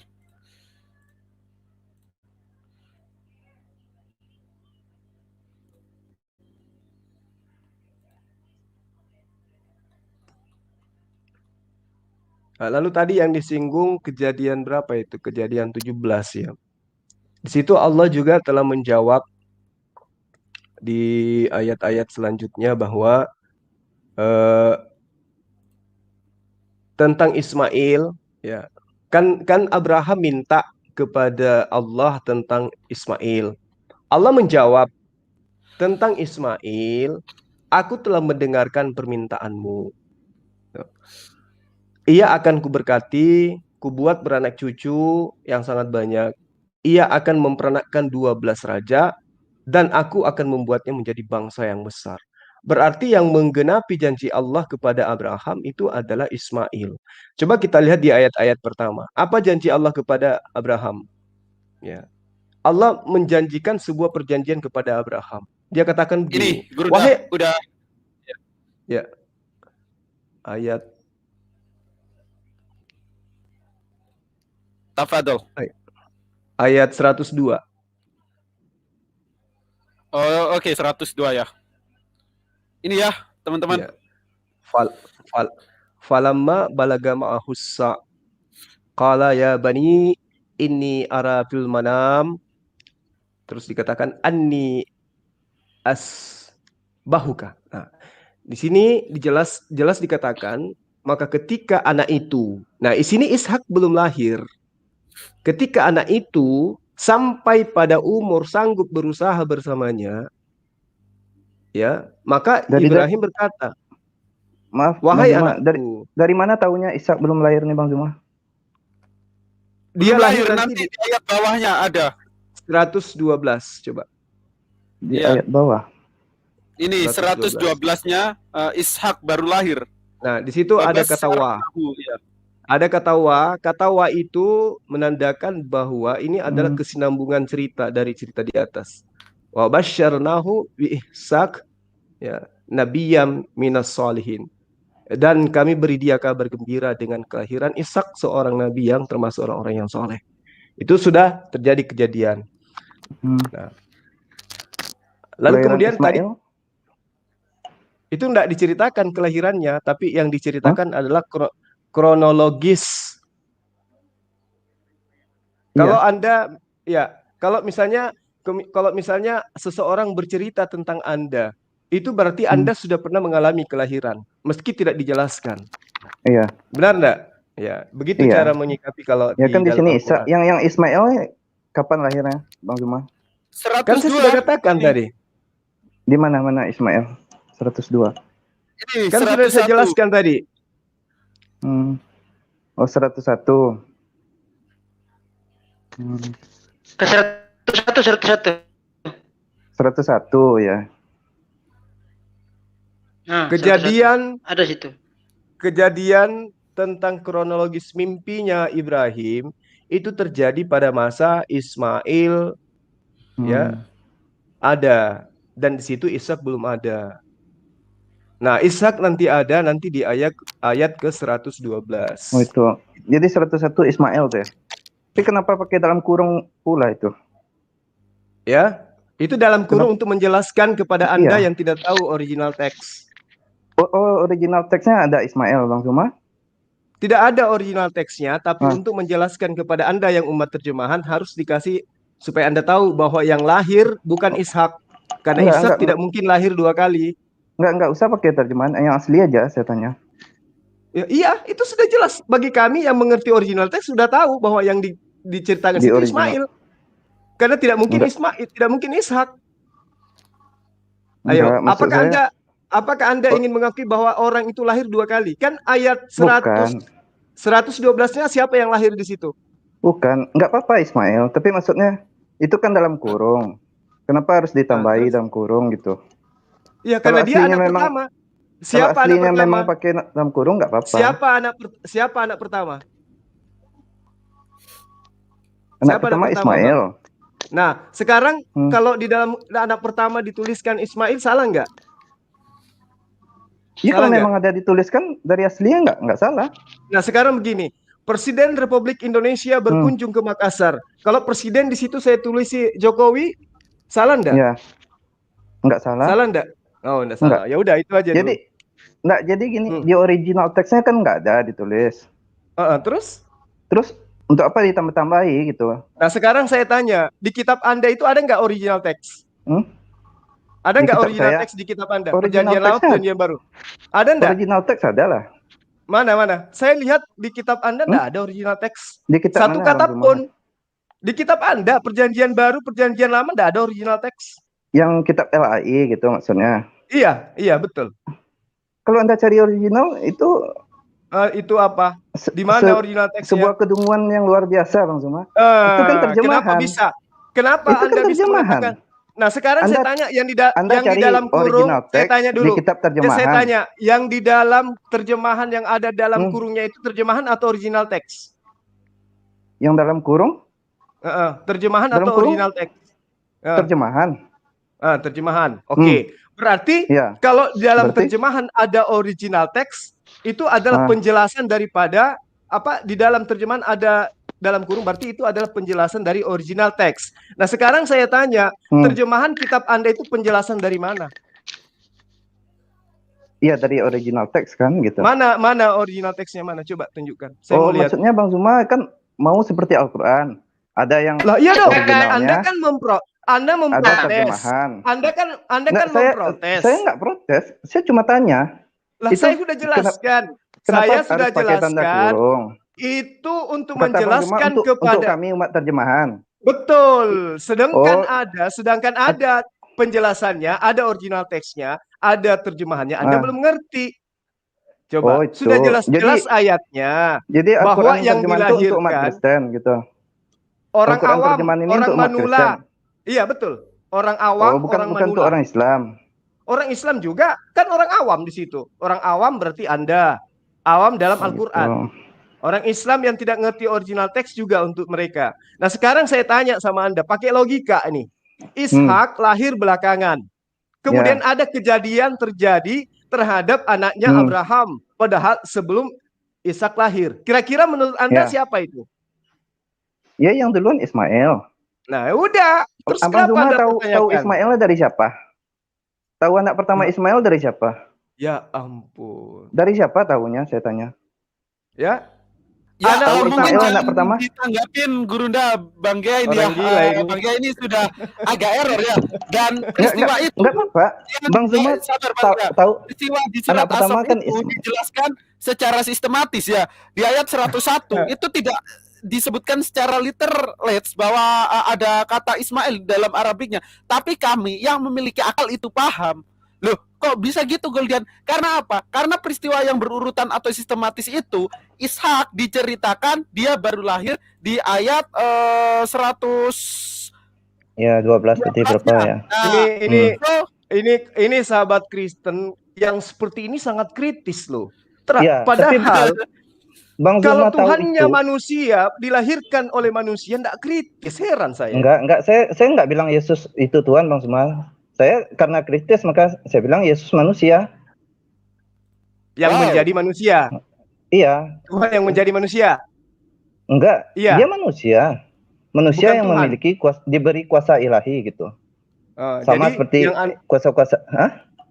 Jadi gimana Bang Zuma? Anda ini Tritunggal atau apa nih? Oneness? Enggak, saya enggak ikut itu. Maka saya enggak ikut doktrin atau apa. Saya belajar otodidak aja gitu kan. Saya baru 3 tahun juga belajar gitu. Adakah Yesus mengajarkan tentang Kristen? Enggak. Bang Terus Zuma kenapa tahu Kristen? Arti Kristen terus kenapa apa tahu menjadi Bang Zuma? Kristen? Terus kenapa menjadi Kristen? Kenapa Anda tidak kritis ke situ? Iya, saya kritis. Nah, kenapa sekarang pengikut Anda Kristus? jadi Kristen? Pengikut? Iya. Yakin. Di mana Saya tanya Bang Zuma tahu Ismail itu dari mana? Ya. Tentu orang semua tahu. Kita Al-Quran saya sudah jelas. Iya. Kan dalam kurung Ismail. Oke, Afwan Gurunda ya, kita abaikan dulu Bro Gea. Ini sudah ada Bro Jose yang lebih berkualitas ya. Pertanyaan Bro Gea itu receh sekali ya. Mungkin kita kembalikan ke tema yakni tentang penebusan dosa yang berkorelasi dengan penyelamatan Gea sama aku aja nanti itu. Gea Juni aja kamu nanti. Enggak, Gea tenang aja nanti Uni nanti yang sama Uni ya, Pak. Ya. Heran ada dalam kurung di dalam Al-Quran, terjemahan Al-Quran. Dia tidak heran kitabnya tidak ada original teks. Lucu kan? Oke, silakan Jose. Kitabnya banyak kok Bang. Ayat dalam kurung yang ditambahin malah banyak lagi satu paragraf. Dulu bahkan tidak ada dalam kurung, tapi satu ayat ditambahkan satu halaman. Ditambahin ya. Yang mana tuh? Aslinya mana? Boleh. Ya, sekarang Anda tunjukkan mana original teks kitab Anda mana? Original teks kitab Anda mana? Saya pakai yang terjemahan. Ya, Nah. sekarang Anda bisa tahu itu benar atau tidak dari mana? Targum. Ya, Dari mana Anda bisa Targum. tahu? Dari mana Anda bisa tahu bahwa terjemahan Anda itu sudah benar sesuai dengan aslinya? Enggak, Nggak beres saya kan otaknya, Targum. belajar ini. Dari mana Anda tahu? Ya, yang terjemahan ini. Terus kalau memang salah, tolong Bang Zuma tunjukkan kalau memang ada salah. Iya, kenapa saya? Itu kan kitab saya. Nah, Salah Saya gimana? mau makanya nunjukin itu nanti kan nanti saya. ya. Saya cuma Bukan tahu tanya. kitab saya. Nanti Saya Gea cuma akan tanya. dibahas oleh Unidriva. Sabar. Ya, Nah, Bang Zuma yang Pak Jose, nanti si Gea ini nggak ini dengan Bang Zuma serius Bang. Itu abang profesor Iya, kayak ngajarin anak balita nanti. Biar Nggak saya aja, profesor saya ya. udah biasa ngomong anak-anak. Iya, Oke. Oke, silakan Le Jose, kita kembali ke tema ya. Saya salut dengan Pak Gea ya, luar biasa dia dengan sederhana tapi bisa membalikkan gitu ya omongan yang udah panjang lebar Bang Zuma, ditanya sedikit langsung kalang kabut Bang Zumanya. Enggak Hebat, kalang saya kabut, akui. tenang aja. Saya Apanya nanti. yang kalang Saya kabut? Saya nanti. salut sama Bang Gea. Apanya yang kalang kabut? Yang mananya? Tadi langsung makasih, Bang Jose. nada bicaranya langsung tinggi, langsung nada Oh, bicaranya tanpa. memang Jadi karena dari saya situ sudah kelihatan. berulang, saya berulang menyampaikan bahwa Ya, saya udah dengar, Ishak udah dengar. belakangan lahir, tapi ditanyakan lagi. Ayo. Iya, Ya, tahu tapi gini tahu aja, Apakah secara itu bukan logika. sebuah Isa itu dari kebodohan? mana? Secara Saya- logika tuh di dalam Alkitab kan kitab Perjanjian Lama yang kita sebut kitab Kejadian itu kan udah lebih dahulu terbit daripada Al-Qur'an Apa kalau kita bilang? pikir-pikir kan. Perjanjian lama Ya itu kan? baru ada tahun 70-an. Ya ampun. Apanya Itu yang data ampun? dari mana? Coba Dari Anda mana? bicara ke orang Lembaga- Yahudi seperti itu, coba. Oh, orang Yahudi beda. Kalau berbicara mengenai kitab Tanakh, itu pada masa Musa memang sudah ada. Tapi kitabnya Oh, Kristen gitu. yang perjanjian baru, nanti setelah Indonesia merdeka baru ada, bro. My bro, kita kan kerjasama dengan orang Yahudi sampai sekarang, bro. Dalam menerjemahkan itu kan ada Bible Kalian itu- Israeli Center. Kalian itu suka Bible kali Israeli buat saya Center itu tertawa. sampai sekarang kerjasama dalam menerjemahkan Kerjasama Alkitab. apanya? Makanya nggak mungkin salah yang diterjemahkan oleh LAI, my Hah? bro. Nggak mungkin salah. Oke lah, saya dengar aja lah. Silakan aja lanjutkan, bro. Saya dengar aja. Oke, ini juga sudah ada Pak Satria Injil dan Pak Nebukadnezar ya. Kita kembali saja ke tema kita yang telah kita sepakati nih. Temanya tentang penebusan dosa dan konsep keselamatan ya. Silakan mungkin Pak Satria Injil ada yang disampaikan. Sebelumnya salam dan selamat malam ya. Ya, selamat malam teman-teman semua. Tadi saya menyimak apa yang dikatakan oleh Bang Jul. Kisah Nggak tentang Ismail. Nggak nyimak apa yang dikatakan oleh teman-teman Kristen. Juga nyimak, tapi kan nyimak yang juga. narasumbernya Bang Jul. Sebenarnya saya tertarik. Tadi dikatakan bahwa Ismail itu lahir terlebih dulu, betul. Nah, kalau ibunya namanya siapa di dalam Quran disebut? Ibunya Ismail itu. Fatimah Sadia. Oh, namanya Fatimah ya. Apakah Iya. itu alias Hajar atau enggak? Siapa namanya Umi Rifa? Fatimah ya? Namanya Fatimah Sedekah. Mereka udah nggak serius, bro. Mereka udah lari. Ini serius dong. Bang Zul, Katanya nggak bisa jawab, mereka Bro. udah. Enggak, Ismail nanti agak saya kalah mau ngasih kabut. kuliah gratis buat Gea. Gea mana? Gea pergi ya? Udah ada. Enggak, kalau banyak omong ya aku taruh backstage. Oke, kembali ke tema aja Pak Kusnadi ya. Silakan. Aku ke tema aja lah, mendingan. Bro, Oke, bro silakan aku ke Le tema Jose. aja ya, bro ya. Oke. Oke. Silakan. Ya, jadi kalau kembali lagi memang ini momen Idul Adha ya. Sebenarnya Idul Adha itu yang dipercayai oleh orang Islam kan, di mana Ibrahim itu mempersembahkan anak yang dikasihi, yaitu Ismail, anak pertama. Itu kan versi Islam.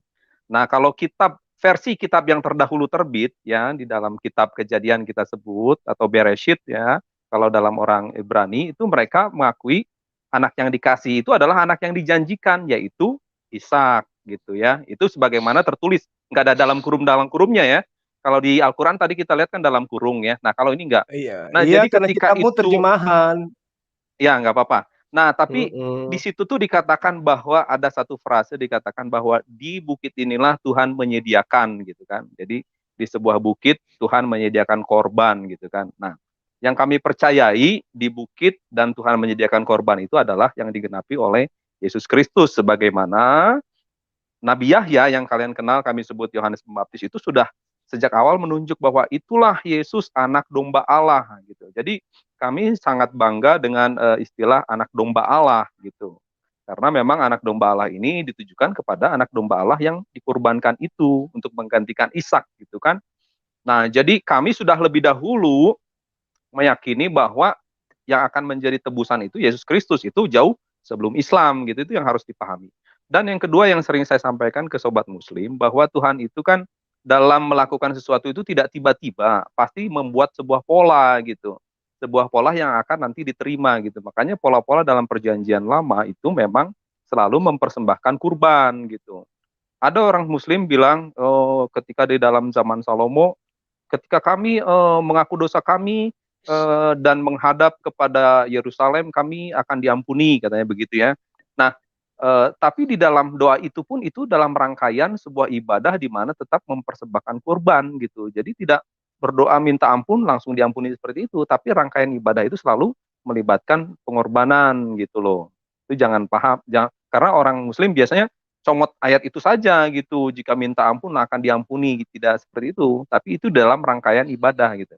Jadi konsep keselamatan itu ya mau nggak mau memang harus ada konsep pertukaran. Bahkan ketika Adam jatuh ke dalam dosa pun ada konsep pertukaran di mana hewan dijadikan kurban di situ gitu. Bahkan yang pertama pun mempersembahkan kurban, misalnya tercatat dalam Alkitab itu Habel, dia mempersembahkan juga kurban gitu. Itu saja dari saya dulu mungkin. Jadi kata kuncinya pola. Jadi Tuhan itu bekerja dengan pola tidak ujuk-ujuk gitu kan, tapi ada pola-pola dulu yang dikenalkan dalam kitab Kejadian contoh. Itu dulu, silakan teman-teman. Oke, terima kasih lah ya. Jadi emang kita tahu ya di dalam perjanjian lama, zaman Musa dan seterusnya itu emang ada korban tebusan ya, tapi tidak pernah satu kali pun mengkorbankan darah manusia. Karena apa? Karena Tuhan itu benci darah manusia ya, nggak mungkin atau Tuhan sendiri mati lalu menjadi sebuah tebusan sebagai korban penebus salah, dan itu sangat absurditas dan tentunya paralel dengan penebusan atau konsep keselamatan seperti dewa-dewa Judeo Romawi sana. Silakan Gurunda, mau ditanggapi atau Uni Rifah atau Bang Suaib? Oke, saya tanggapi dulu ya, dikit ya. Nah, Oke, tadi silakan. kata tadi dari umat Kristen tadi siapa ya? Gia kalau nggak salah itu katanya Yohanes pasal ke-5 ayat yang ke-45 itu katakan Musa menceritakan tentang Yesus. Nah, sekarang saya tunjukkan kepada saya data di dalam literasi Judaisme ya, menggunakan original teksnya bahwa Nabi Musa, Moshe Rabbeinu alaihi wassalam pernah menceritakan sosok yang bernama Yeshua HaMashiach. Original teks, saya nggak minta terjemahan ya. Tunjukkan kepada saya. Dan kedua, konsep, ada satu konsep dalam comparative religion yang dikatakan Abrahamic faith itu tidak pernah menyembah atau menyembah kepada sosok ketuhanan yang harus muncul di atas permukaan bumi. Satu. Yang kedua, terkait dengan penebusan dosa tidak pernah menggunakan darah manusia. Dalam hal ini, Jewish dengan Muslim tidak bermasalah, alias real. Karena Muslim pun tidak menggunakan darah manusia. Dan Jewish pun hingga hari ini tidak menggunakan darah manusia. Karena dalam kitab imamat itu semuanya sudah sangat jelas. Bagaimana tata caranya harus menggunakan darah apa? Darah binatang, bukan darah manusia. Nah, itu saya luruskan. Kedua. Nah, jadi yang saya minta pertanggungjawaban tadi itu pada Yohanes pasal ke-5 ayat yang ke-45 bahwa dalam pemahaman atau perspektif Jewish atau alias Yahudi itu dalam literasi mereka pernah menceritakan nubuatan tentang Yesus. Di mana ayatnya? Original text, bukan terjemahan. Saya kembalikan. Oke, makasih Bang Sueb. mungkin Bang Gia tidak mungkin bisa jawab ya. Silakan Uni Rifa atau Guru Dazuma menanggapi apa yang disampaikan oleh Bro Jose, dan nanti kita mengalir lagi. Ini juga udah banyak teman-teman Kristen ya, Pak Satria Injil, Nebukadnezar, dan Boleh, Sabu KTL ya. boleh saya tanggapi satu Bang Sueb ya. Itu suaranya masih kecil, Bro. Boleh. Ya, kedengaran ya sekarang? Dengar. Iya, Bang Sueb, tadi saya dengar Kurang besar. kurang dekat. Ini sudah dengar? Iya, lumayan. Monitor?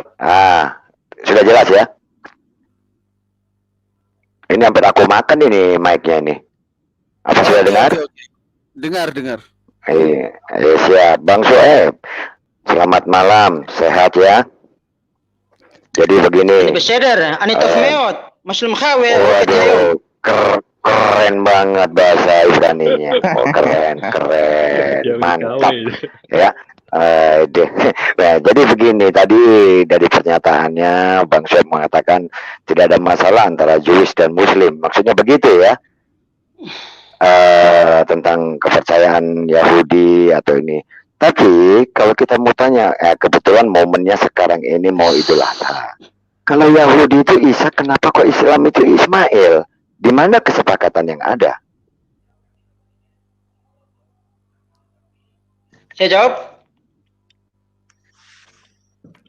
Iya, mari, monggo dijawab. Oke. Saya rasa Bapak itu perlu lagi baca kitab Kejadian, ya. Karena dalam kitab Kejadian itu sudah sangat jelas bahwa Ismail lahir pada sekitar Nabi Abraham berusia 86 tahun. Ya. Sedangkan lahirnya Ishak pada saat Nabi Ibrahim berusia 100 tahun lebih. Ya, bisa dibaca di kitab Kejadian.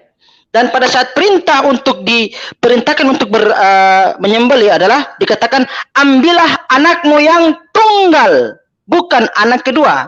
Sedangkan secara kita tahu bahwa pernikahan antara Hagar dan Sarah, Bunda Hagar dan Bunda Sarah itu tidak mengalami problem, alias kedua-duanya adalah istri yang sah. Ya.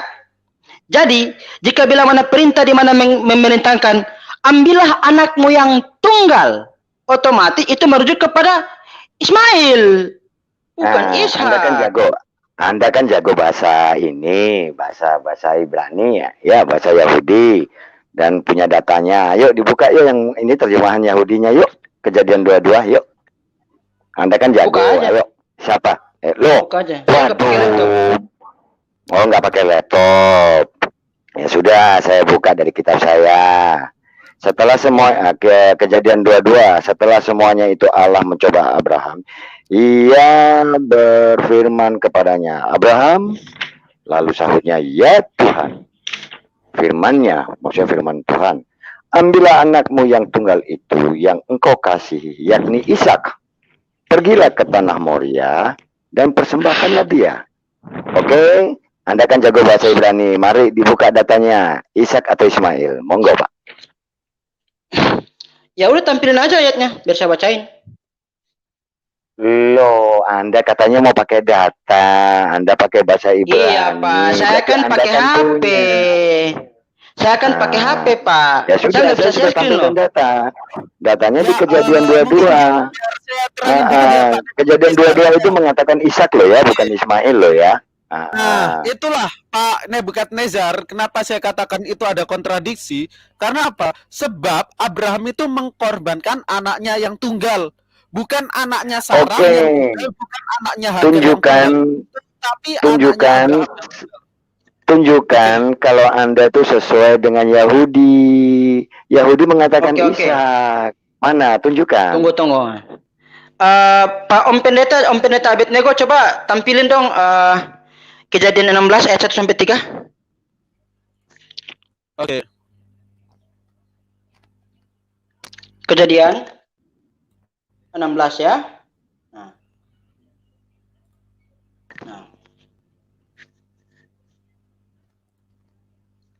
Udah? Oke. Udah. Oke, sip. Oh, cakep ya. Oke, kita lihat ya. Adapun Sarai istri Abraham itu tidak beranak, ia mempunyai seorang hamba perempuan orang Mesir, Hagar namanya. Berkatalah Sarai kepada Abraham, engkau atau tahu Tuhan tidak memberi aku melahirkan anak, karena itu baiklah, hampiri hambaku itu, mungkin oleh dialah aku dapat memperoleh seorang anak. Dan Abraham mendengarkan perkataan Sarai. Jadi Sarai istri Abraham itu mengambil Hagar hambanya orang Mesir itu, yakni ketika Abraham telah 10 tahun tinggal di tanah Kanaan, lalu memberikannya kepada Abraham suaminya untuk menjadi istrinya. Berdasarkan ayat Alkitab itu sendiri, berarti perkawinan antara Abraham dan Hagar itu sudah sah. Dan ini sudah sangat memberikan bukti bahwa Ismail itulah anak yang pertama. Buktinya juga bisa dilihat pada Kejadian pasal ke-16 ayat ke-16. Mari kita lihat. Kejadian pasal ke-16 ayat yang ke-16. Saya bacakan teks originalnya nih hari ini. Tampilkan teks originalnya.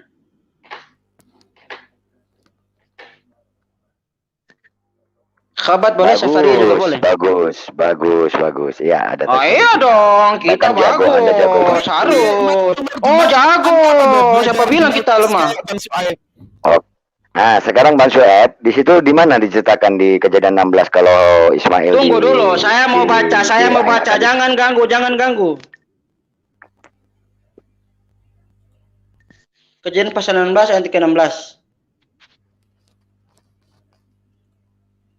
Mari kita lihat ya. Ayat yang ke-16, original text dong. Islam itu original text. Kirain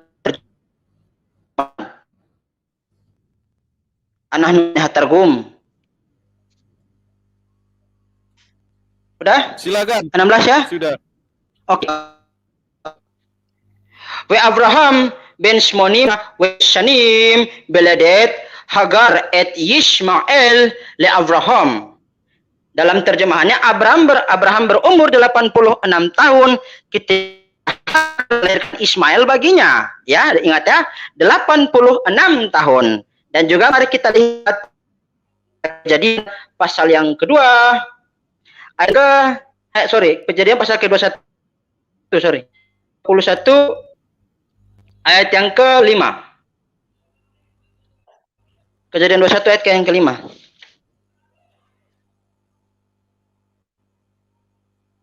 Sudah, Bang.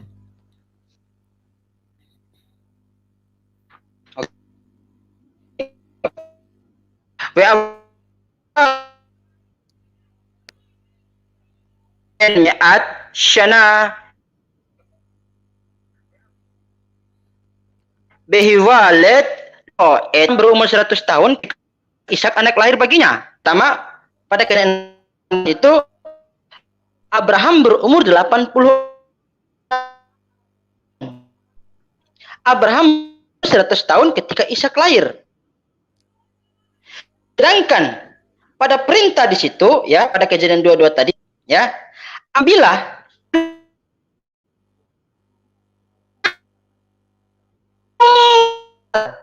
sampai ketiga itu istri Abraham yang bernama yang bernama Hagar, Hagar itu merupakan istri yang sah, dan Sarah pun juga yang sah. Jadi jika bila mana perintah Tuhan itu menyatakan ambillah anakmu yang tunggal, sudah pasti Nabi Ismail dong. Jangan akal-akal wae sampean. Ini mana sih? Oke, saya kembalikan.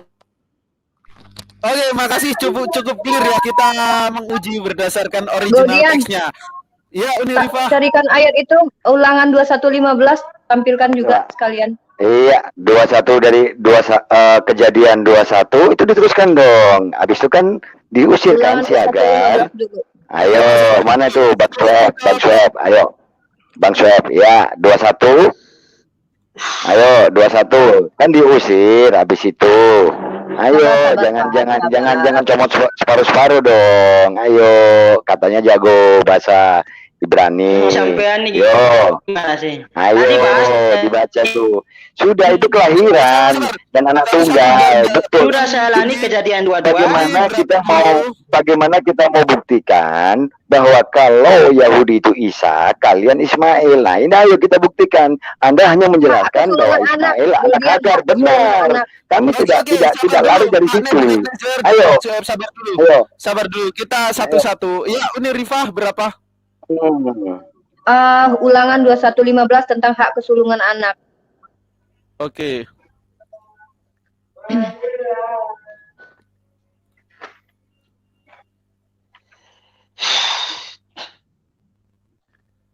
Ulangan 21 ya 18 ya? 15 kalau nggak salah. 15 ya. Yang hak kesulungan anak mana? Ulangan 21 15.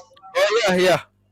Ya, apabila seorang mempunyai 2 orang istri, yang seorang dicintai dan yang lain tidak dicintai, dan mereka melahirkan anak-anak lelaki baginya, baik istri yang dicintai maupun istri yang tidak dicintai, dan anak sulung adalah dari istri yang tidak dicintai, maka pada waktu itu ia membagi warisan harta kepunyaannya kepada anak-anaknya itu, tidaklah boleh ia memberikan bagian anak sulung kepada anak dari istri yang dicintai, merugikan anak dari istri yang tidak dicintai yang adalah anak sulung. Lagi ke bawah. Ini adalah hak kesulungan anak ya.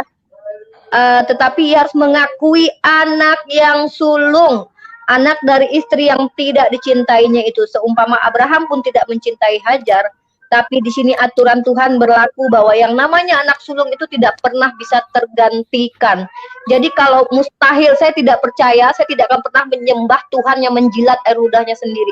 Ada Tuhan yang mengatakan anak sulung tidak boleh diganti. Tiba-tiba ketika ada Sarah, seorang wanita yang tidak punya anak, ketika mengusir anak sulung, dan walaupun istrinya itu adalah budak, tapi Tuhan di dalam kepercayaan Kristen diyakini membela si wanita yang majikan, dan seolah-olah wanita budak ini tidak ada harganya dan tidak berhak anaknya mendapatkan apa-apa dari ayahnya.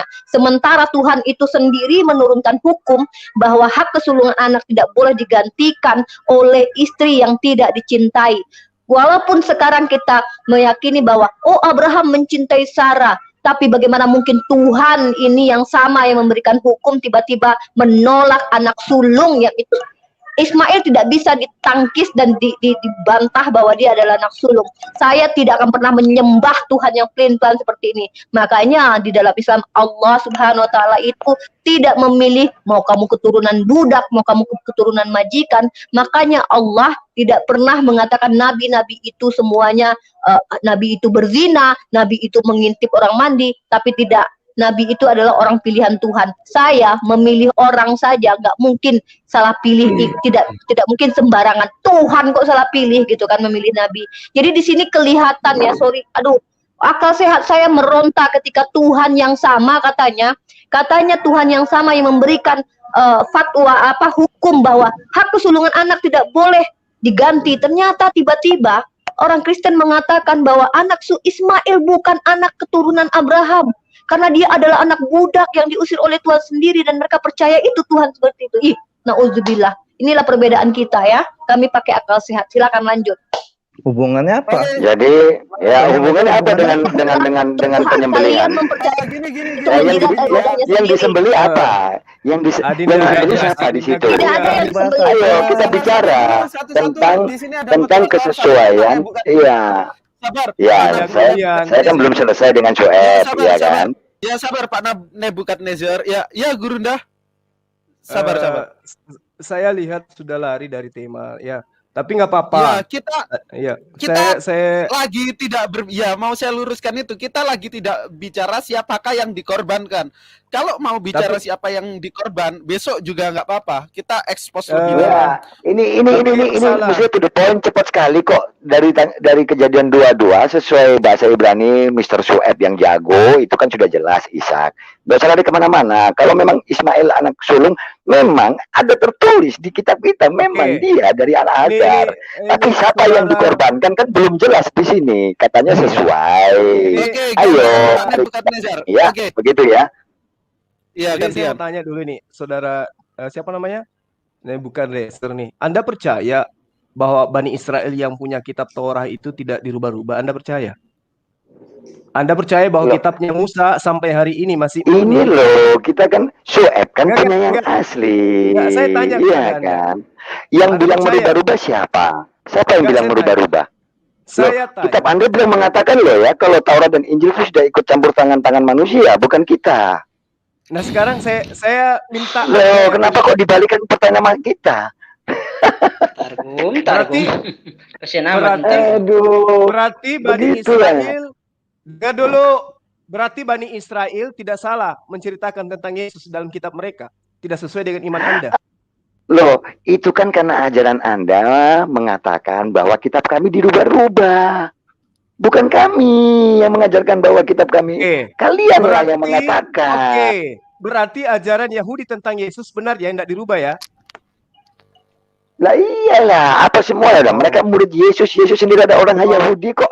Berarti Yesus yang dibakar di atas di dalam tinja itu benar?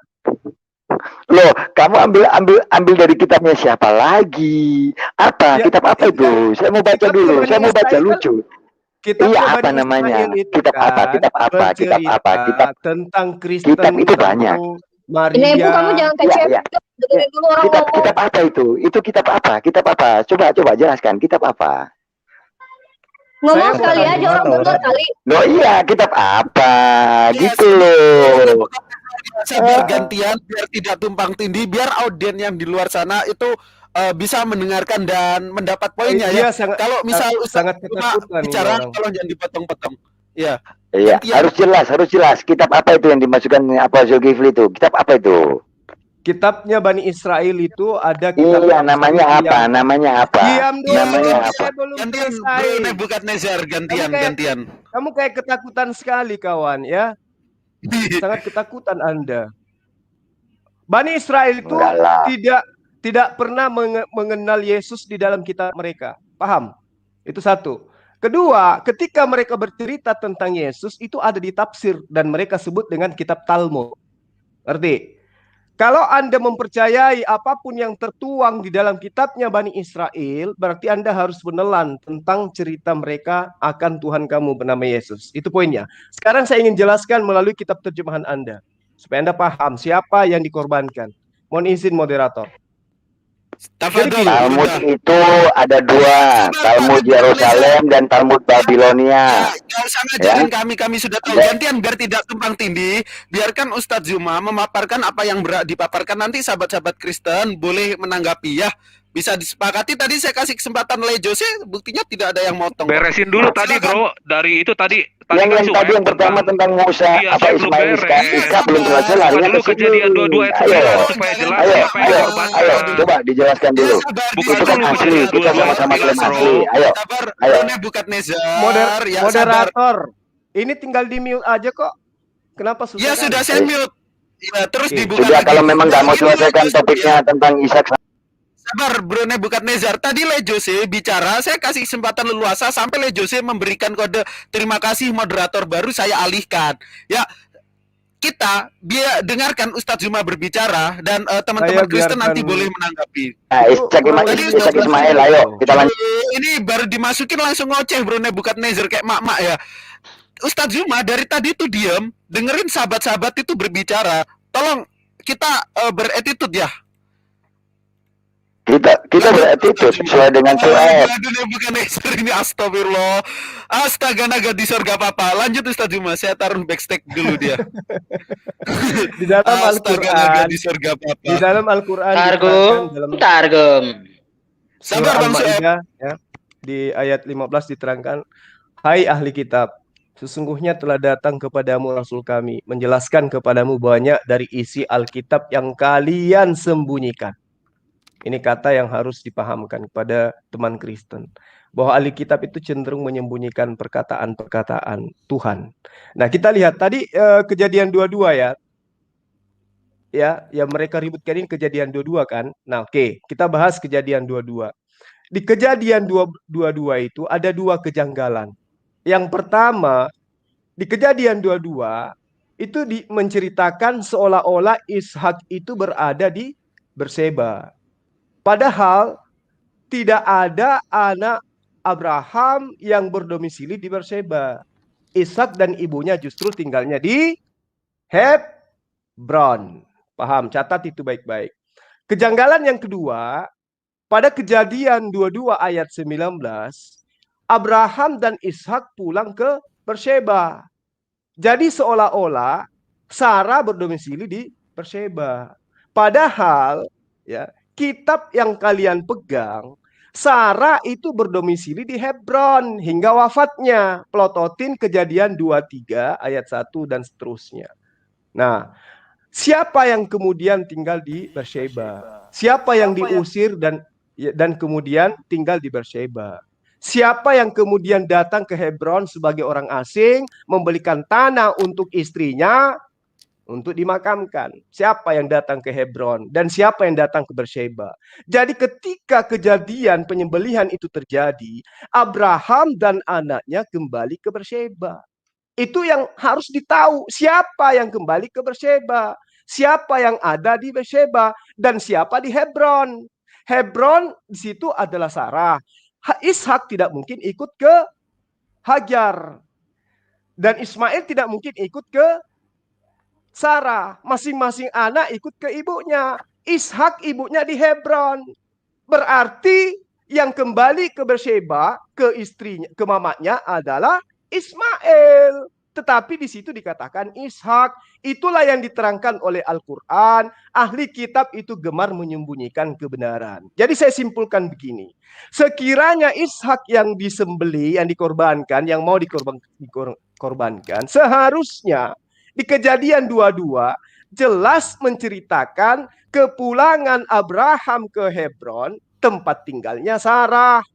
Bukan malah kembalinya ke Berseba. Andaikan yang dikorbankan betul Ishak, maka Ishak dan Abraham akan kembali ke rumah ibunya. Di mana? Hebron. Tapi faktanya mereka ke Berseba. Kemudian setelah secara ritual pengorbanan selesai, mestinya Abraham mengembalikan Ishak ya ke tempat ibunya seperti yang saya terangkan. Dia kembali kemana? Di mana ibunya tinggal? Hebron. Di mana ibunya Ishak meninggal? Hebron. Di mana Abraham pergi sebagai orang asing setelah dia mengunjungi istrinya yang jauh? Hebron.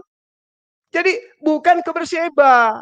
Kedengkian ahli kitab mengedit kitab Taurat mereka sudah terlalu jelas di depan mata, kawan-kawan. Orang-orang Yahudi mengedit nama tempat Paran, lokasi tempat tinggalnya Ismail menjadi nama tempatnya Ishak. Namun ya mereka itu terburu-buru mengedit Paran menjadi Berseba, padahal harusnya Hebron. Jadi serapat-rapatnya mereka menutupi kebenaran, akhirnya ketahuan juga. Ya, makanya Al-Quran menerangkan, celakalah mereka yang menulis kitab mereka dengan tangan mereka, lalu mereka mengatakan itu dari Tuhan. Nah, kalau Anda belum yakin, silakan Anda baca kisah cerita-cerita tentang Abraham, di mana kemudian dia datang membeli tanah untuk istrinya. Itu di Hebron. Kemana Abraham dan anaknya yang disebut Ishak kembali setelah kejadian korban? Ke Berseba. Ada apa? Mereka harusnya ke ibunya di Hebron. Berarti yang kembali ke Berseba Ismail dan ayahnya Abraham. Begitu kawan-kawan. Ya. Boleh saya tanggapi Bang Goldian? Sudah. Kalau sudah sebentar, saya sedikit aja. Ayo, saya sedikit aja. Akan berlaku moderat, sabar. Saya atur. Nah, gini ya, kalau satu-satu kan enak, tidak ada tindih dan audio itu dapat menangkap audien dapat menangkap poinnya dengan baik. Untuk teman-teman Kristen siapa yang ingin menanggapi tapi menanggapi poinnya. Saya. Jangan. Oke, silakan Pak Nebukadnezar. Yang lain tolong ditahan. Ya, Mr. Soeb, apa yang dikatakan Zulfikar itu benar apa enggak?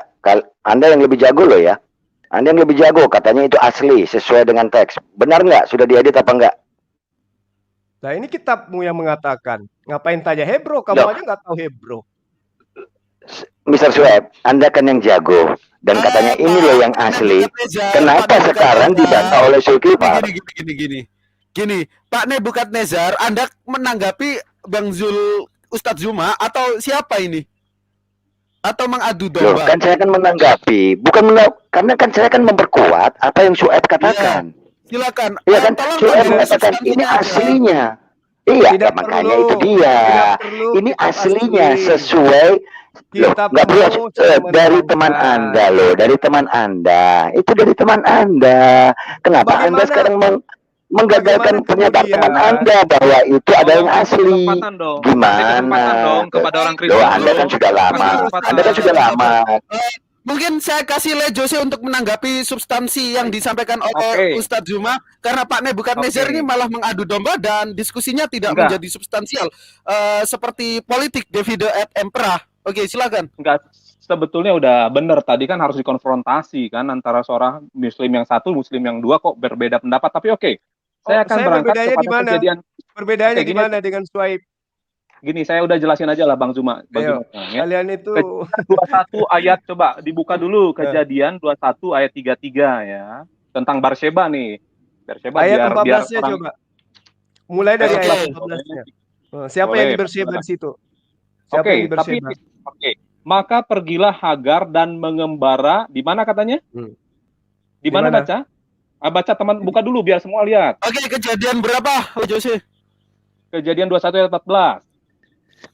14. Mana Ismail di situ? Ya sabar Bang Sueb ya, tolong ditahan dulu. Biar Oke, siap. Aman. Sorry ya Bang Nebukadnezar, ini kayaknya Anda nggak dikasih kesempatan karena Anda lebih jago. Bukan Lanjut, tidak dikasih lanjut, kesempatan, lanjut. karena Umat niatnya Pak terjemahan Nebukadnezar nggak itu tidak Nggak apa-apa, netral nggak di apa-apa. sini. Kita tidak bisa Ayo. menikmati diskusi Ayat yang 14-nya. substansial dan esensial. Silakan. Yo, dibaca Ayat tuh. 14-nya di mana Kejadian tuh? Oke, Yuk. Siapa saya yang ada di bacakan situ? ya. Boleh. Keesokan harinya, pagi-pagi Abraham mengambil roti serta sekeribat air dan memberikannya kepada Hagar. Ia meletakkan itu beserta anaknya di atas bahu Hagar. Kemudian disuruhnyalah perempuan itu pergi, maka pergilah Hagar dan mengembara di padang gurun Berseba. Oke. Pertanyaan saya betul. kepada Adinda Godian, siapa yang di Berseba? Hagar dan Hagar dan Ismail. Anaknya. Ismail. Oke. Lanjut. Bersebanya di sabar dulu. Oke. Dengar, sabar. Lanjut. Bersebanya Lanjut. di mana itu? Di padang gurun, ya. Oke. Ya. Berseba di padang gurun. Itu harus digarisbawahi, Bro. Padang gurunnya ya. Oke, sekarang kita Padang gurun Oke. Berseba. Jangan Betul. dibalik. Ya, Dibalik. Oke. Lalu baca ayat 31 coba. Dari Ya. 30 deh. Ayat 30. 31 ayo. Atau terus baca ayat selanjutnya. Oke. 31. Jawabnya ketujuh anak domba ini harus kau terima dari tanganku untuk menjadi tanda bukti bagiku bahwa akulah yang menggali sumur ini. Ayat 31. Oke. Sebab itu orang menyebutkan tempat itu Berseba karena kedua orang itu telah bersumpah di sana. Yes, Ya. betul. Siapa Ya. dua orang Jadi, itu? Oke. Dua orang Ismail. itu Siapa siapa? dua orang? No. Ismail dan Dulu Hagar. Sabar. Ini bukan. Siapa? Ini adalah antara Ibrahim Dan? dengan Abimelek. Dan? Abimelek. 29. Baca 29 teman-teman. 29. Lalu kata Abimelek kepada Abraham, ya kan? Ini kan mereka berebut tentang sumur kan, ya kan? Berebut tentang sumur di Berseba. Ayat 29 baca lagi Bro Goldian. Biar jelas sebelumnya. Lalu kata Abimelek kepada Abraham, untuk apakah ketujuh anak domba yang kau pisah ini? Ya, baru kita baca berikutnya kan siapa dua orang itu? Abimelek dan Abraham, ya kan? Dan ini di Berseba. Ya, Berseba. Dan Berseba siapa di sana? Ishak atau Ishak atau Sarah? Di Berseba ini adalah apa? Padang gurun nggak di sini Berseba ini? Bukan. Tetapi yang ada sumurnya yang dibangun. Sedangkan artinya, dengar dulu, Bang Zuma dari tadi udah ngomong. Bang Zuma dari tadi udah ngomong. Tunggu dulu, sabar. Ya, silakan, nah, cara logikanya tentu saja dibawa keluarganya, karena kan kita udah tahu bahwa si Hagar dan Ismail udah pergi ke padang gurun. Tadi kita kunci padang gurun Berseba kan. Nah, ini Berseba itu kan bukan satu tempat yang satu RT, Bang Zuma. Bukan satu RT yang Hebron kecil. di mana? Kalau Hebron di mana? Hebron di mana? Hebron itu ada bagian daripada Kalau Anda tahu kronologis, tentu hari ini Justru di Hebron, saya besok di tanya, Beersheba, kan bisa Hebron saja. di mana? Apakah di bagian Ya, Hebron. Beersheba atau Ya bukan jujur. Jangan dipotong dulu. Jangan potong dulu Oke, dong. Nebuchadnezzar, sabar. Ini biar Lejo saya Sabar. sama tadi Bang Suap sudah saya Oke. hashtag, Jadi intinya Jadi dicatat Beersheba ya. yang Beersheba dicatat itu ya. berbicara tentang Ismail dan ibunya Hajar. Oke? Tidak ada Oh, Ishak di situ dengan Sarah. Oke, Beersheba itu bukan satu RT yang kecil, Bang Zuma. Ya, kalau Saya tadi disebutkan tahu, dengan jelas saya bahwa tahu. bahwa Padang gurun Hagar itu pergi luas ke dan padang Hagar pergi gurun ke itu padang adalah gurun. Beersheba. Sedangkan di sini, Oh, yang jangan digali sembunyikan sumur, Beershebanya. apakah di padang gurun? Saya tanya, apakah sumur digali di padang gurun, Bang Zuma yang baik? Oh, jangan suka Saya ingin nipu tanya. Anda. Loh, Jangan ini kan suka tentang nipu sumur, mereka yang Anda. mereka kan berantem Jangan tentang sumur suka di sini, nipu. Abimelek. Oh, ya, Yang biar pendengar diusir yang tahu ke ya. padang gurun, Oke, ingat, biar yang pendengar yang tahu diusir ya. ke padang gurun Beersheba itu siapa? Jawab jujur. Siapa yang diusir Hagar, ke padang gurun Hagar. Beersheba? Oke. Oke, Itu Hagar. aja. Oke. Sekarang Abraham Nah, tinggal di pada Beersheba saat itu apa di padang gurun atau bukan? Yang ada sumurnya ini, yang diperebutkan ada ya sumur, Bang Zuma. terserah. Yang Oke, jelas yang ya di udah jelas Beersheba ya. itu adalah Oke. Ismail dan Hagar. Hebron di mana? Oke, kita akan baca ayat selanjutnya biar kita jelas, ya kan? Oke. Lalu Ya. Abraham menanam sebatang pohon tamariska di Beersheba. Di padang gurun bisa nanam pohon tamariska, Bang Zuma? Iya, Tidak, silakan kan? aja. Oke. Silakan aja Iya, lanjut. jelas. Anda cari Makanya, Sarah dan ya, Ishak di situ. Kalau ada. makanya setelah itu, nah ini dengar, ketika telah diusir si tadi Hagar itu, lalu kejadianlah ini, di mana Ishak itu yang dibawa ke Gunung Moria kan. Nah, kita lihat di ayat 9 bahwa jelas di situ tertulis diikatnya Ishak, ya kan? Ayat 9 kejadian 22 bukan diikat Ismail kan? Nah, lalu kalau Bang Zuma tuduhannya hanya setelah itu kembali ke Beersheba, ya memang Abraham sudah tinggal di Beersheba, tapi bukan di padang gurun. Terus Gitu, kalau Bang dia Zuma. tinggal di Beersheba, tinggal dengan Iya. siapa? Ya dengan istrinya lah, Sarah. Siapa istrinya yang ada di Beersheba? Ya Sarah lah, dibawa-bawa istri emang ditinggal-tinggalin. Apa? Di mana Sarah wafat? Ya ya kan Di mana? perjalanan mereka nggak tinggal di situ doang, Saya Bang Zuma. tanya di mana Sarah wafat? Emang dia hidup di satu waktu doang. Ya? Jangan nipu. Umur Abraham itu sangat panjang, masa hidupnya dia pindah-pindah, Di bro. mana Sarah wafat? Ayo. Sarah wafat jujur. bisa itu. Nah, di mana? Bisa saya cari tuh di sebuah gua yang dibeli oleh Abraham, bukan di Beersheba. Nah, bukan di Beersheba kan? Nah, siapa yang tinggal di gurun Beersheba? Ya ampun, kan mereka hidup berpindah-pindah, Bang Zuma. Coba Di lihat mana? Di mana mulai dari Abraham. Dengar dulu. Di mana perjalanan Abraham dari Beersheba ke Hebron? Di mana? Terus dulu aja yang ngomong dulu. Terus ya. Oke. Jadi yang jelas di dalam Kejadian 19 itu ya, di dalam kejadian 22, endingnya kemudian setelah kronologis kejadian ya, yang kemudian anak tunggalnya itu dikorbankan, setelah usai kembalilah Abraham ya dengan anaknya ke mana? Berangkat ke Beersheba. Dia kembali ke Beersheba. Nah, sementara yang tinggal di Beersheba itu adalah orang yang diusir. Siapa yang diusir? Ismail dan Hajar. Kemana Ishak? Kemana Sarah? Dia ada di Hebron. Di mana Sarah meninggal? Di Hebron. Lalu kemudian ketika Abraham dari Beersheba ke Hebron, dia dianggap orang asing. Kenapa begitu? Karena dia tidak tinggal sama dengan istrinya Sarah dan Ishak. Makanya dia dianggap orang asing. Maka dia belilah pemakaman untuk istrinya. Makanya Al-Quran mengatakan mereka orang ahli kitab itu merubah-rubah kitab mereka. Sudah nyata yang diusir Hajar dan anaknya ke padang gurun Beersheba. Tapi ternyata dikatakan lagi Ishak yang disembeli, Ishak yang dikorbankan yang kemudian kembali ke Beersheba. Padahal yang kembali ke Beersheba jelas Ismail, yang dibawa ke ibunya sendiri kembali ke Berseba. Itu poinnya. Oke, Silakan. sudah ya. Saya sudah menjelaskan tadi Bang Coba saya Zuma mau tanggapi dong, ngomong saya panjang lebar, tanggapi. silakan. Sebentar Oke, bro ya, biar jelas yang mendengar ya. Bahwa Hagar tadi kita lihat ke padang gurun ya, Beersheba. Ya, memang Beersheba itu pada bukan saat satu itu, RT. Dengar dulu, dengar. gantian dong Bang Zuma. Gantian dulu dong. Iya, karena Anda kamu gimana? ingin mengatakan padang gurun berbeda dengan Berseba. Kamu harus tahu Iya, semua padang gurun, wilayah, dengar, semua wilayah itu, tempat itu ada yang di daerahnya. Di Timur Tengah itu semua padang gurun, bro. Ngerti nggak? Enggak ngerti saya. Ada Semua tempat bukan padang gurun kok. Padang Gimana gurun itu kan tuh? padang pasir, bro. Emang semua Nah, padang pasir nggak ada tanah-tanah iya yang dulu. subur bisa ditanemin? Gimana sih kamu? Padang gurun itu semua dulu Jangan padang menyesatkan gurun. orang, bro. Kamu menyesatkan Justru nanti situ kamu yang bisa masuk neraka, bro. menyesatkan. Sekarang Tunggu dulu, tunjukkan di kalau mana. kebenaran ingin disampaikan, Anda harus diam dulu. Bukan Anda udah terlalu kebenaran. banyak. Kamu Saya ingin hanya nipu sebentar saja. orang. Sekarang Loh, ini kan tunjukkan aja saya gini. tertulis apa adanya. Tunjukkan kesimpulan Tunjukkan di apanya mana lagi. Sarah tinggal di Beersheba. Tunjuk dalilnya. Oke, tunjukkan gantian dalilnya. dong. Saya boleh komentar.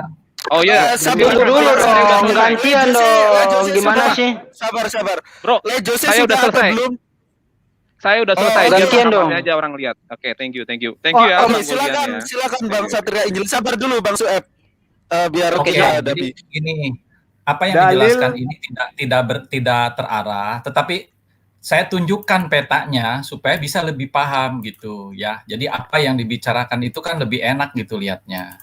Ini kita lihat nih ya, bahwa di mana sebenarnya Hebron itu. Hebron bisa dibacakan di sini Kiryat Arba, posisinya ada di situ.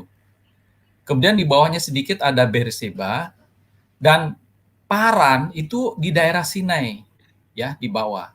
Jadi seperti Bang Juma tadi katakan bahwa Sarah tinggal di Hebron, betul. Dan pada waktu dia akan mempersembahkan Ishak itu, dia berangkat ke Beersheba. Itu nggak jauh. Jadi pada saat di Beersheba, terus kemudian pulangnya, Abraham tinggal dulu sebentar di Beersheba, terus apa masalahnya? Dan karena dekat dengan kota Hebron, dia balik lagi ke Hebron. Asumsi Jadi kalau atau ada dalil? terkait kepada Paran terlalu jauh, coba lihat, Paran terlalu jauh posisinya. Asumsi Jadi atau dari lihat apa peta ini, Bang Jul bisa lihat posisinya bahwa sebenarnya anak yang akan dikorbankan itu lebih cocok Ishak sesuai dengan Kejadian 22 ayat 2 itu. Enggak, saya tanya dalilnya bahwa Sarah itu di Hebron ada nggak? Apa? Nah, Sarah di tadi Beersheba Bang ada Jul nggak? udah jelasin sendiri katanya meninggal di Hebron. Memang ada ayatnya di Hebron. Iya, dalilnya bahwa dia di Beersheba ada nggak? Bukan, yang di Beersheba itu kan Abraham membawa Ishak ke Beersheba. Di mana dalilnya? Lah itu ayatnya tadi. Yang mana tuh? Kejadian 22 tadi ya, 28 21. Yang tadi kan katanya Abraham membawa Ishak ke Beersheba. Ya kan? Terus kemudian setelah selesai itu Abraham tinggal di Beersheba.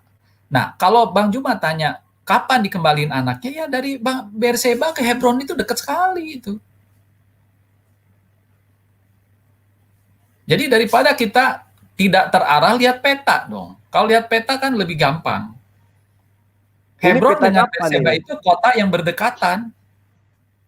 Iya, kan jelas tulisannya di dalam kitab Kejadian 22, Ismail dan Hagar itu diusir ke Beersheba. Bukan, ke Paran. Ke gurun Paran. Coba kalau gini, Bang Juma tunjukin deh ayatnya. Mana bahwa dia diusir ke Beersheba. Oke, gantian ya. Silakan. Coba dilihat di dalil Kejadian 21. Oke, saya close dulu ayat ya. 9. Close-nya gimana caranya? Ini udah, saya udah close belum? Udah ya? Close apa? Oke, Kejadian Udah close. Kejadian berapa, Bang Juma? Kejadian 21. Kejadian 21 ayat ayat-ayat 14 kalau saya tidak keliru ya. 14. Iya. Oke. Keesokan harinya, pagi-pagi Abraham mengambil roti serta sekirbat air dan memberikannya kepada Hagar. Ia meletakkannya itu beserta anaknya di atas bahu Hagar, kemudian disuruhnyalah perempuan itu pergi, maka pergilah Hagar dan mengembara di padang gurun Berseba. Jadi bukan tinggal, mengembara. Mengembara artinya melewati, tetapi ada ayatnya bahwa dia tinggal di Gunung Paran. Oh gitu. Di di Gurun Paran, ya. Nah, itu di bawahnya di ayat 21, ya. Lanjutin ya, di ayat 21. Maka tinggallah ia di padang gurun Paran, dan ibunya mengambil seorang istri baginya dari tanah Mesir. Jadi jelas ayatnya mengatakan tinggalnya di gurun Paran. Tetapi kalau mengembara itu masih perjalanan sementara gitu, Bang Jo. Jadi sangat naif kalau Anda mengatakan bahwa kitab Torah itu dirubah-rubah, ya. Kalau nggak ada bukti, nggak usah ngomong lah, gitu ya. Saya ingin menanggapi dong. Sedikit ya sebelum ke Gurunda lagi. Pak Satria Injil, Torah dari tanah atau Septuaginta ini? Karena nanti saya bisa buktikan bahwa tanah dan Septuaginta itu berbeda. Oke, itu nanti keluar topik ya. Antara semuanya itu sama aja, mengenai ayat-ayat itu isinya akan sama. Kalau kita bicara teks asli, baru kita bicara Septuaginta, bicara Mesal teks. Iya, oke, Bang Juma udah ada tanggapan. Kami harus mempercayai yang mana? Gimana? Nggak ada tanggapan, udah selesai. Berarti soal posisi udah jelas ya. Saya tanggapi dong. Loh. Ya, oke, tanggapi apa? Soalnya ini kan jadi melebar, yang lain nanyanya ke mana-mana. Pada saat pengusiran itu kan belum sampai ke Paran. Anda harus tahu bahwa kejadian ini Ismail dan ibunya belum sampai di Paran. Mereka masih di padang gurun Berseba. Paham? Lalu kemudian kejadian setelah terjadi, ya, si Abraham kembali bersama anaknya ke ibunya yang ada di Berseba, bukan ke Hebron. Sementara pada saat kejadian Sarah di Hebron, bukan di Berseba. Yang diusir itu siapa ke padang gurun Berseba itu? Sarah atau Hagar? Nah, kejadiannya pada saat itu. Kalau tinggal menetapnya, memang di Gurun Paran. Tapi pada saat dia kembali untuk menjenguk mayat istrinya, dia adalah orang asing.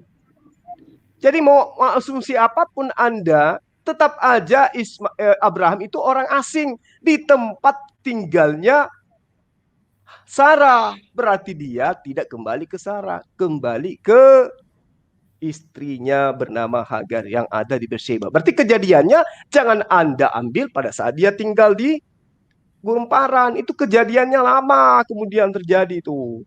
Oke, Bang Jul buka Kejadian 22 ayat 1, di mana di situ kan merupakan kelanjutan dari dari pasal 21, di mana di situ dikatakan setelah semuanya itu Allah mencoba Abraham. Jadi setelah Hagar itu tinggal di Gurun Paran, ya berarti kan selesai ayat pasal 21 tadi, maka Allah mencoba Abraham. Jadi artinya setelah Hagar tinggal di Paran, barulah di situ Allah mencobai Abraham. Jadi artinya pada waktu Abraham mencobai Allah dicobai oleh Tuhan, itu Hagar sudah ada di Gurun Paran, bukan di Berseba lagi.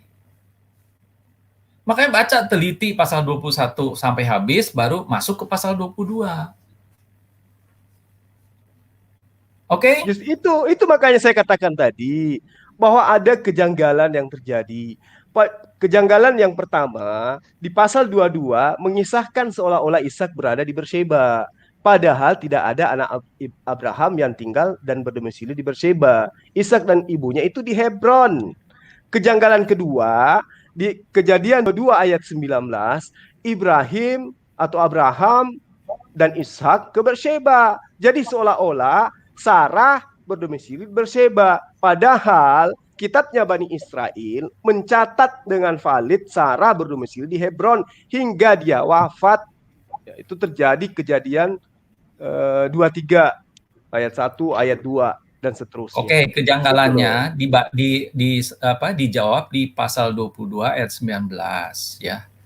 Jadi di situ kan Abraham mereka bersama-sama dengan kedua bujangnya dan juga Ishak berangkat ke Berseba. Nah, dari mana ini berangkat ke Berseba? Siapa bilang Abraham tinggal di Berseba?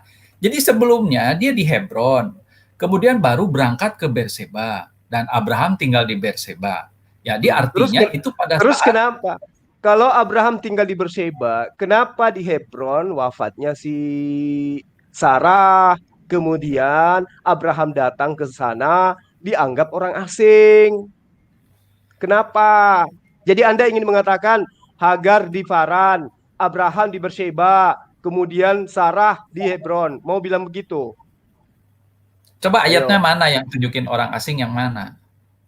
Coba Adinda Goldian. Pada Pasal berapa? saat Tunjukin. Pasal berapa? coba di kejadian 23 kali. Ya, begitu datang Abraham dia dianggap sebagai orang asing di sana. Oh, 22 ayat berapa?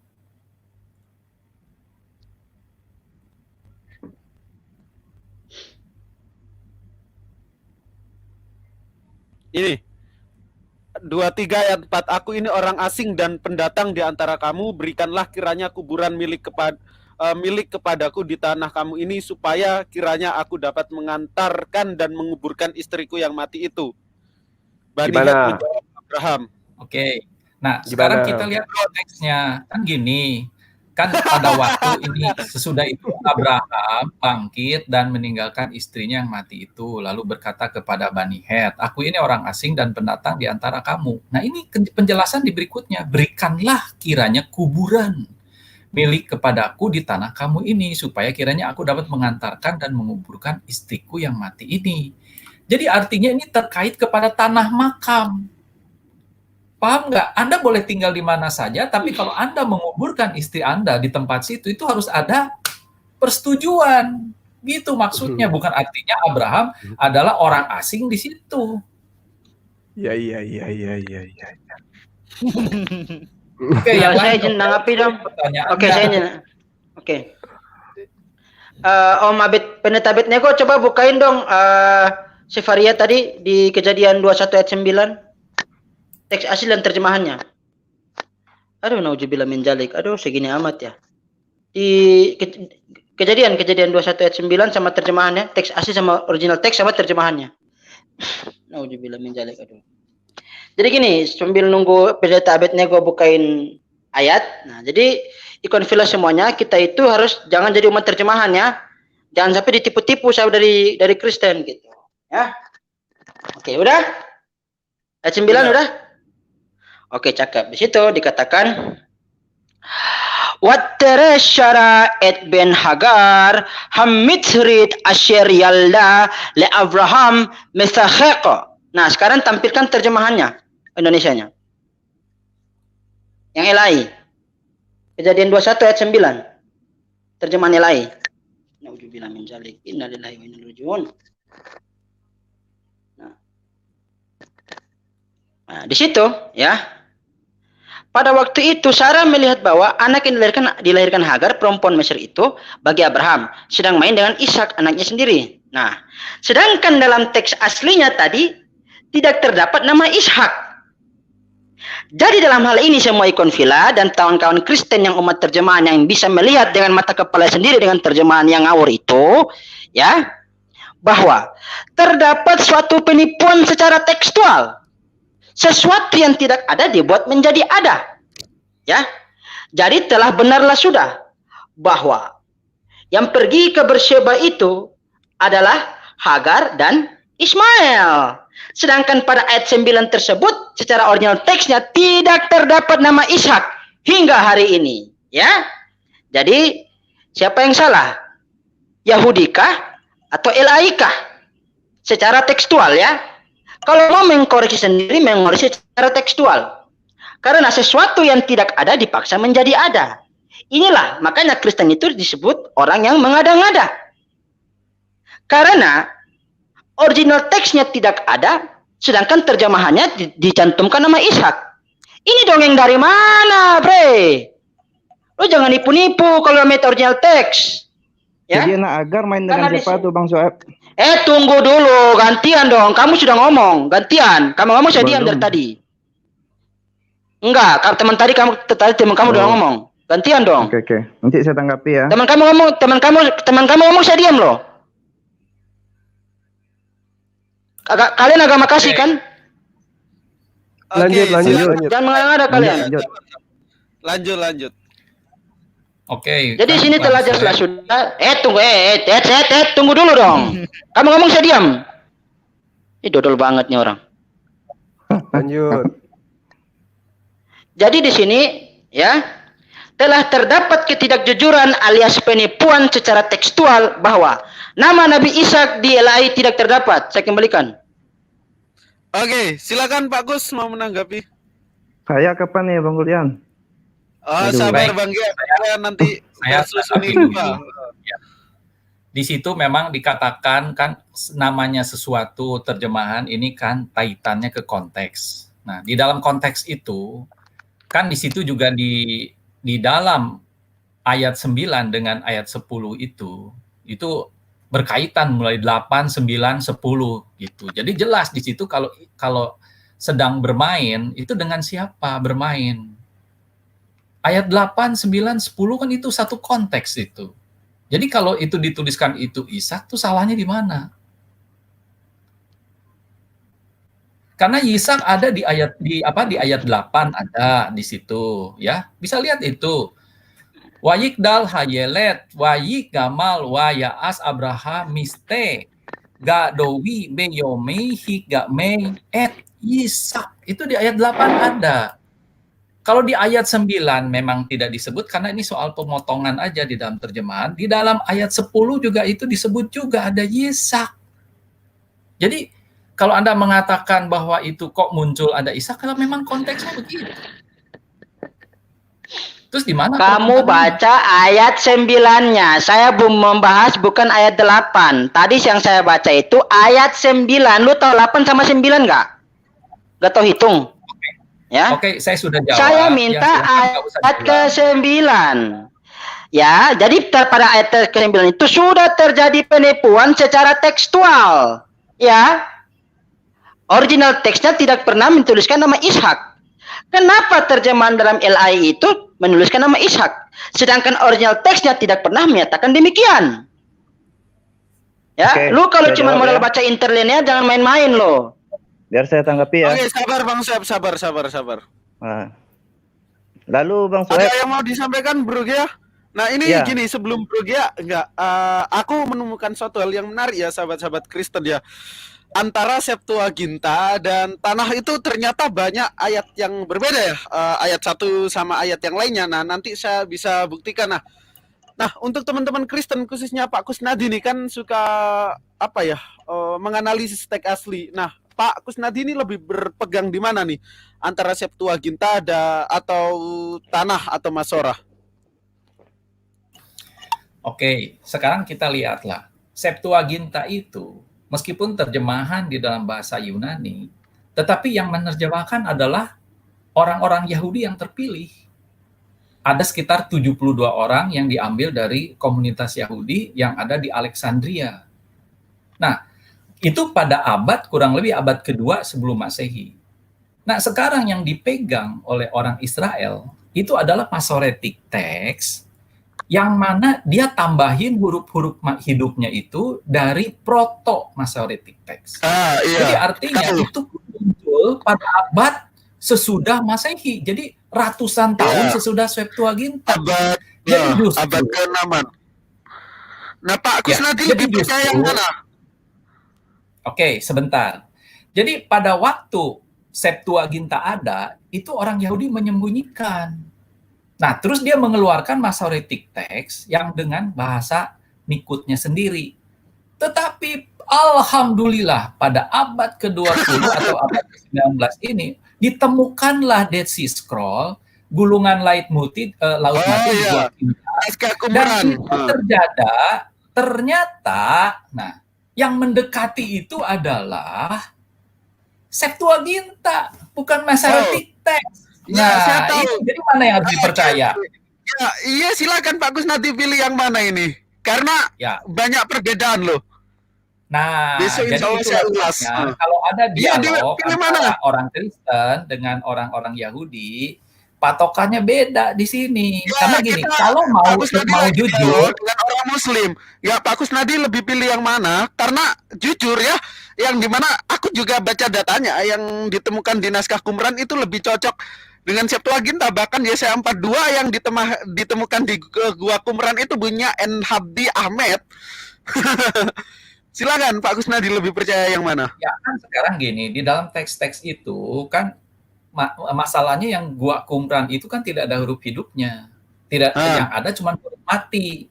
Nah, sedangkan masoretic text dari Yahudi itu mereka sudah memilih sendiri huruf hidupnya. Makanya kan sering terjadi kekisruhan di situ antara huruf hidup yang dipilih Yahudi dengan huruf hidup yang lain.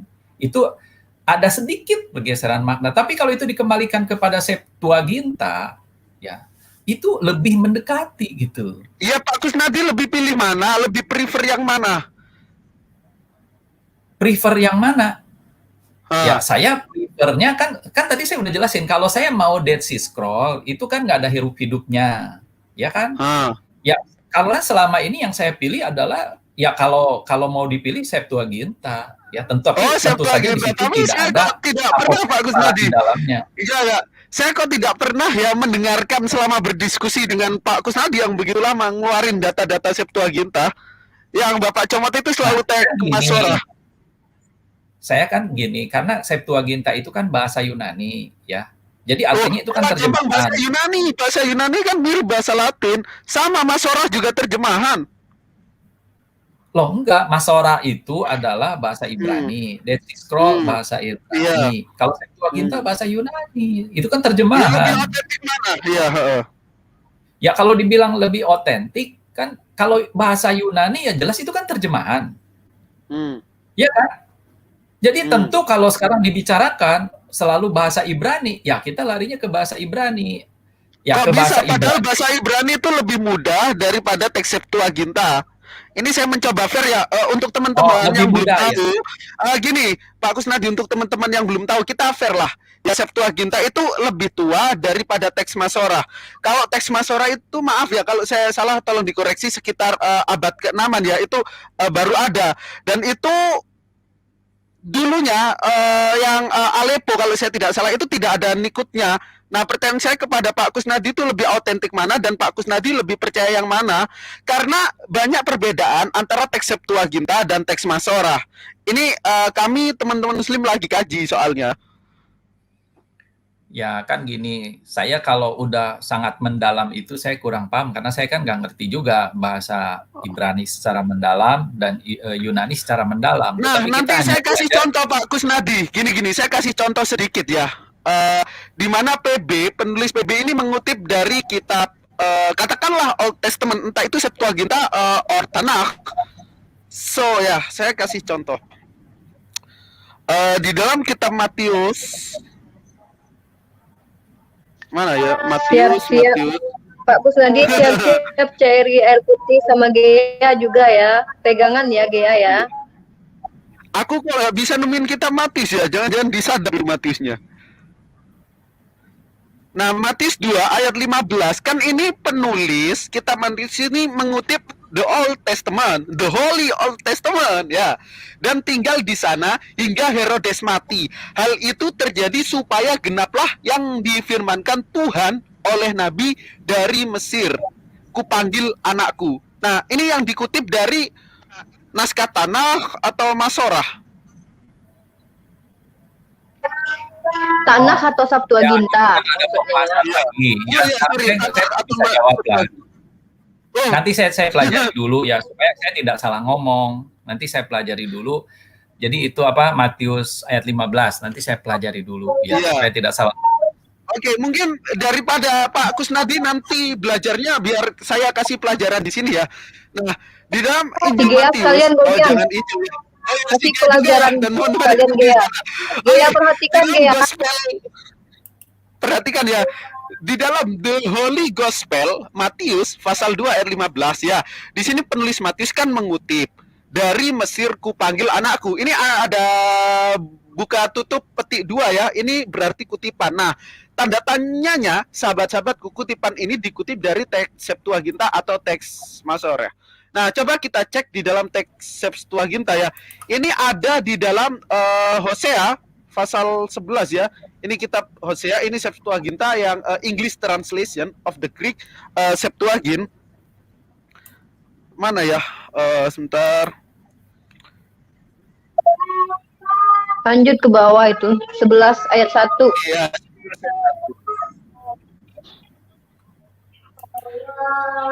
Bisa langsung diterjemahkan bahasa Indonesia kok itu, Bro. Jadi dikatakan, okay, early in the morning where they cast off. The king of Israel has been cast off, for Israel is a child. Ini ya yang dikutip. Jadi for Israel is a child. Nah, di sini di dalam Septuaginta ini dikatakan bahwa aku memanggil anak-anaknya, sebab Israel itu adalah anak-anaknya. Ya. Early in the morning. Nah, tetapi kalau kita cek di dalam kitab Tanakh yang lebih muda ya, saudara-saudaraku, tadi ada di Hosea. Mana Hosea? Hosea itu perjanjian. Hosea nggak ada di Sefaria, Bre. Oh, Hosea ada ya, lupa. Nah, di sini dikatakan, I fell in love with Israel when he was still a child, and I have called my son ever since Egypt. Wow. Nah, kalau di sini adalah anakku, sesuai yang dikutip Maisan ya, sesuai yang ada di dalam Matius pasal 2 ayat 15. Nah, ternyata yang lebih muda, yakni Tanakh itu lebih autentik. Karena apa? Kitab Tanakh yang lebih muda ini lebih cocok dengan LAI. Sedangkan di sini anak pakainya. Nah, kita harus percaya yang mana? Masa yang lebih muda ini lebih benar daripada teks Septuaginta yang lebih lama? Bagaimana ini Pak Kusnadi? Ya, tadi kan saya udah bilang, nanti saya pelajari dulu lah. Daripada nanti saya kasih pelajaran. Ya, oke, terima terima kasih lagi. Oh iya, ya jelas dong. Ketemu lagi lah. Kita oh iya, bahas Septuaginta dan Tanakh. Tadi satu lagi Goldian, kan ada dua. Tolong kasih pelajaran satu lagi. Ini yang agak lumayan membahana dan cetar. Tolong, mana pilih mana? Kasian, agak berat ini. Unirifa, Gea paham nggak pelajaran ini? Gea, tolong perhatikan ya. Ini kasih pelajaran gratis ya, Gea. Maksudnya mana paham? Iya.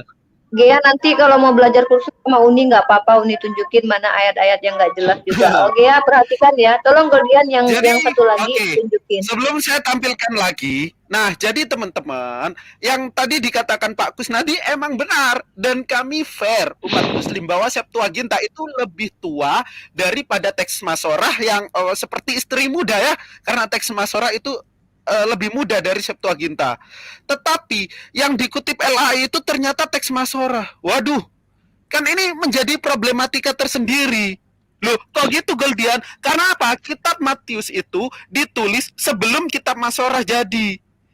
Masa ditulis duluan ngutip yang akan datang? Kan itu aneh. Bukan begitu Pak Kusnadi? Ya, duluan mana kitab Matius sama teks Masorah? Kalau mau jujur-jujur. Kalau Masorah itu munculnya abad ke-6, abad ke-7, nah sebenarnya pada Matius pada waktu dibuat di abad pertama, itu sebenarnya kitab Ibrani ada nggak di situ? Nggak tahu, ada. Saya nggak tahu. Ya, pasti ada. Kalau ya, ada. Oke, berarti yang lebih cocok itu Masorahnya ya. Berarti abad 1 ngutip abad ke-7 gitu. Enggak, kan tadi saya udah bilang Masorah itu munculnya belakangan abad ke-6, abad ke-7. Buktinya mana? Buktinya kalau teks Ibraninya ada pakai naskah yang mana Pak Kusnadi? Harus jangan ke Masorah. Harus ke Qumran karena Qumran Masorah. Pak Kusnadi tahu nggak Masorah diterjemahkan dari mana dulu? Masorah dari Proto Masorah. Mana itu buktinya? Oh, mimpi hayalan ini. Jadi intinya ginilah, artinya bahwa saya juga udah ada sedikit informasi dari LAI. Mereka menerjemahkan juga tidak sembarangan. Mereka meneliti dulu, ya. Jadi sebenarnya kalau mau bertanya soal terjemahan LAI jangan ke saya, ya ke yang menerjemahkan. Saya bukan membahas terjemahan. Saya membahas kutipan yang walaupun di Matius versi Gospel King James NIV itu bunyinya anakku. Nah, pertanyaannya Matius ini ngutip di mana? di teks Masorah yang lebih muda dari Matius. Kan Matius sekitar abad 1 ya, ditulis menurut para scholar tahun 70 sampai 80. Sedangkan teks Masorah itu baru selesai abad ke-6. Nah, Matius masa ngutip abad ke-6, abad 1 ini ngutip abad ke-6, sedangkan di teks Septuaginta yang lebih dahulu dari teks Masorah itu salah, Pak Kusnadi. Ini contoh kutipan sederhana saja. Salahnya gimana? Salahnya gimana? Loh, masa Pak Kusnadi tadi tidak memperhatikan? Gini, saya jelaskan. Di dalam Injil Matius, ya, saya kasih pelajaran pelan-pelan ya. Salah tulis. Matius 2 ayat 15. Ini kan ada aneh, duhai Zakirnek dan kawan-kawan, jika itu tur, mengapa huruf ada kok Julius feedback ya kok. Di sini Matius 2 ayat 15, di sini ada kutipan ya, dan tinggallah di sana hingga Herodes mati. Hal itu terjadi supaya genaplah yang difirmankan Tuhan oleh nabi. Mengutip, buka kurung kutip, dari Mesir kupanggil anakku. Nah, ini pertanyaannya, Matius ini mengutip di Septuaginta yang lebih tua darinya atau Masorah yang lebih muda dari Matius ini ditulis. Nah, ternyata kalau kita cek di yang lebih tua di dalam the book of Hosea pasal 11 ayat 1, early in the morning, ini kita loncati saja ya, for Israel is a child. Israel itu anaknya, bukan anakku. Di sini ya. Nah, jadi tidak mungkin Matius mengutip Septuaginta. Kalau ngutip berarti Mesir itu kupanggil anaknya. Nah, sedangkan kalau kita cek yang lebih muda di Hosea 11, teman-teman, my son ever since Egypt. Nah, anakku yang dari Mesir ini. Nah, jadi Matius yang ditulis sekitar tahun 70 sampai 80 Masehi ya, mengutip teks Masorah yang baru selesai sekitar abad ke-6. Wow! Ini Matius mengutip yang belum datang. Kan terjadi suatu keanehan, Pak Kusnadi. Ya, mungkin kalau buat Goldian keanehan. Tetapi waktu Matius menulis di situ, di Israel sendiri, itu mereka juga ada kitab bahasa Ibrani. Makanya itulah yang ditemukan di Dead Sea Scroll itu. Pak Kusnadi tahu dari mana itu? Kalau yang dibaca penulis Matius itu teksnya Ibrani. Lah, sekarang kan dari penemuan Qumran kan itu udah diketahui bahwa itu muncul, itu penemuan arkeologis itu diperkirakan di abad pertama itu. Jadi sebenarnya pada saat itu ada yang berbahasa Ibrani itu. Kok naskah Qumran kok abad pertama, uji hidrokarbonnya data dari mana itu? Wow, ya, coba aja. Mau memanipulasi data, melakukan pembohongan publik di sini. Tidak ada penemuan abad pertama ya Pak Kusnadi terkait tentang manuskrip Bible. Oh ya, kemudian ini mau tidur. Aku gini aja. Ya, coba abad keberapa penemuan arkeologisnya, abad keberapa? Naskah Qumran. Aku bukan naskah Qumran ya, aja keluar. Itu baru-baru ini. Iya, abad keberapa? Ya, ini aku share screen ya. Abad muda. Sebentar, mumpung cari data, Pak Kusnadi, saya mau tanya, kenapa jumlah antara kitab Mazmur di dalam Septuaginta dengan Tanakh juga beda, tapi PL justru sama dengan Tanakh, Pak Kusnadi. Kalau Septuaginta ada 151, tapi kalau Tanakh itu 150. Izin sedikit, Uni ya. Naskah Laut Mati atau saya belum meneliti sampai ke situ, tapi kemungkinan memang di Septuaginta kan ada pemenggalan pasal. Jangan panik, jangan lari kamu. Edukasi dulu ya. Sabar Bang Sueb, tolong gantian ya. Biar aku edukasi dulu. Pak Kusnadi mengatakan naskah Qumran Rifa tadi nanya saya kan, Rifa nanya saya. Masa saya abaikan? Oke, Pak Kusnadi. Ya, oke ya. Silakan ini Rifa. Qumran. Silakan. Oh, oke. Ini yang mana ini Rifa apa? Enggak usah politik Davida at Oke. Enggak, saya mau tidur. Enggak, saya mau tidur. Saya mau tidur sebentar. Tadi kan si Goldian Goldian sudah menunjukkan perbedaan antara Tanakh dengan Septuaginta. Setahu saya, orang Kristen itu memang percaya Septuaginta itu yang dikutip oleh PL. Tapi yang anehnya adalah kenapa di PL jumlah kitab Mazmur itu hanya 150 sama dengan kitab Tanakh. Sementara di Septuaginta kalau kita lihat jumlah kitab Mazmur itu ada 151. Gitu loh. Jadi klaim kalau Septuaginta lebih dulu, kemudian oke lah, kenapa justru banyak mengutip kitab Tanakh gitu. Nah, bahkan ada nanti nggak konsisten nih, ada nggak konsistennya, karena ada di ayat lain itu justru lebih mengutip di Septuaginta tapi berbeda dengan Tanakh. Nanti silakan Goldian diberikan pengajaran karena kebetulan saya mau tidur juga, ini sudah malam. Silakan dilanjut. Terima kasih ya. Assalamualaikum Gea, pelajari ya dengan Goldian. Ya, assalamualaikum. Oke, pertanyaan Terima aja kasih. ya. Sebelumnya, Jawabnya. oke. Sebelum mau saya tutup kok ya. Ini ya saya jelaskan tadi kata Pak Kusnadi, teman-teman dengar ya, naskah Qumran itu ditemukan abad pertama. Wow, datanya ngaco bener. Ini kalau misal kita cek Saya nggak buka bilang begitu. Loh, Saya nggak bilang diputar begitu. Pak Kusnadi, diputar Tadi lagi. ditemukan di abad ke-20 apa 19. Ya kan saya bilang saya diralat penghinaan nih, aja. diralat nih. Penonton dengar ya Dari tadi awal 2000 penonton.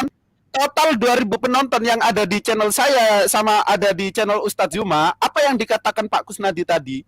Pak Kusnadi mengatakan naskah Qumran atau The Dead Sea Scroll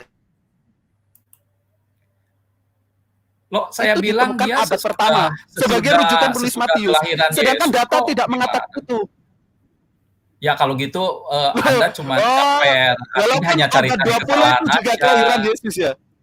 Ya, ini Anda kalau Oke, begitu diralat, bagian Anda gini, diskusinya tidak bagus. Artinya kan saya di awal tadi ngatakan cerita yang paling tua adalah Septuaginta yang kita ketahui. Terus kemudian ada Masoretic Text abad ke-67. Terus saya bilang abad ke-20 ditemukan di Dead Sea Scroll. Nah, itu arkeologisnya diperkirakan abad-abad awal di kehidupan Yesus ya sekitaran abad situ. Saya tidak mengatakan bahwa Dead Sea Scroll ditemukan di abad-abad pertama, kedua, ketiga, enggak. Ya, nanti Jadi kalau Anda mau silakan, begitu, Anda nggak bisa dialog kalau begitu. Anda hanya mau cari kesalahan, bukan mau mencari sesuatu yang ketemu. Ini sudah 2 jam 40 menit. Nanti sekitar 2 jam lebih 30 menit Pak Kusnadi dengar apa yang Pak Kusnadi katakan ya. Pak Kusnadi mengatakan bahwa The Dead Sea Scroll atau naskah Qumran yang ditemukan di Gua Qumran itu ditemukan pada abad pertama. Untuk untuk mengkonfirmasi kebenaran bahwa Matius. Oke, ditarik. Oke, gitu. Kalau ditarik, silakan ditarik. Juga 1920 ada. Saya ngomong juga di awal abad 19 sama 20. Kalau terakhir saya mengatakan tahunnya tadi. Berarti saya hanya keselip aja ngomong. Keselip suatu kata. Iya, Saya bukan kan biasa. Jujur. Ya, saya tarik. Kalau itu salah, saya tarik. Demikian juga saya mohon Anda juga jujur. Iya, saya kan jujur bahwa saya menunjukkan jujur apa yang saya katakan itu ya. Artinya kan saya bisa koreksi selama dikonfirmasi, kan katanya ada tabayun segala. Saya tadi di awal sudah ngomong benar abad 19 ditemukan Dead Sea Scroll. Terus di dalam pembicaraan berikutnya saya ngomong data arkeologis itu adalah yang ditemukan itu terkait kepada Dead Sea Scroll yang sekitaran abad-abad pertama situ gitu. Tapi ditemukannya itu adalah abad ke-20, itu tersembunyi di Gua Qumran. Nah, jadi yang ditemukan di Gua Qumran itu sebenarnya adalah teks yang tahun berapa gitu kan? Aku mau tanya sedikit, uji karbon The Dead Sea Scroll itu abad pertama, bener gak? Menurut Pak Kusnadi tadi, apa pendengaranku ini yang salah? Abad pertama, kedua, ketiga lah. Kalau saya mengatakan pertama ya salah lah. Saya abad pertama dan kedua, ketiga lah sekitaran situ, awal-awal. Di mana pada saat itu belum ada Masoretic Text. Ya kalau mau data detail, ya kita harus buka gitu. Tapi kalau kita mau dialog secara lisan ini kan kita hanya bisa merajuk kurang lebih. Karena saya bukan nabi, saya bisa salah ngomong.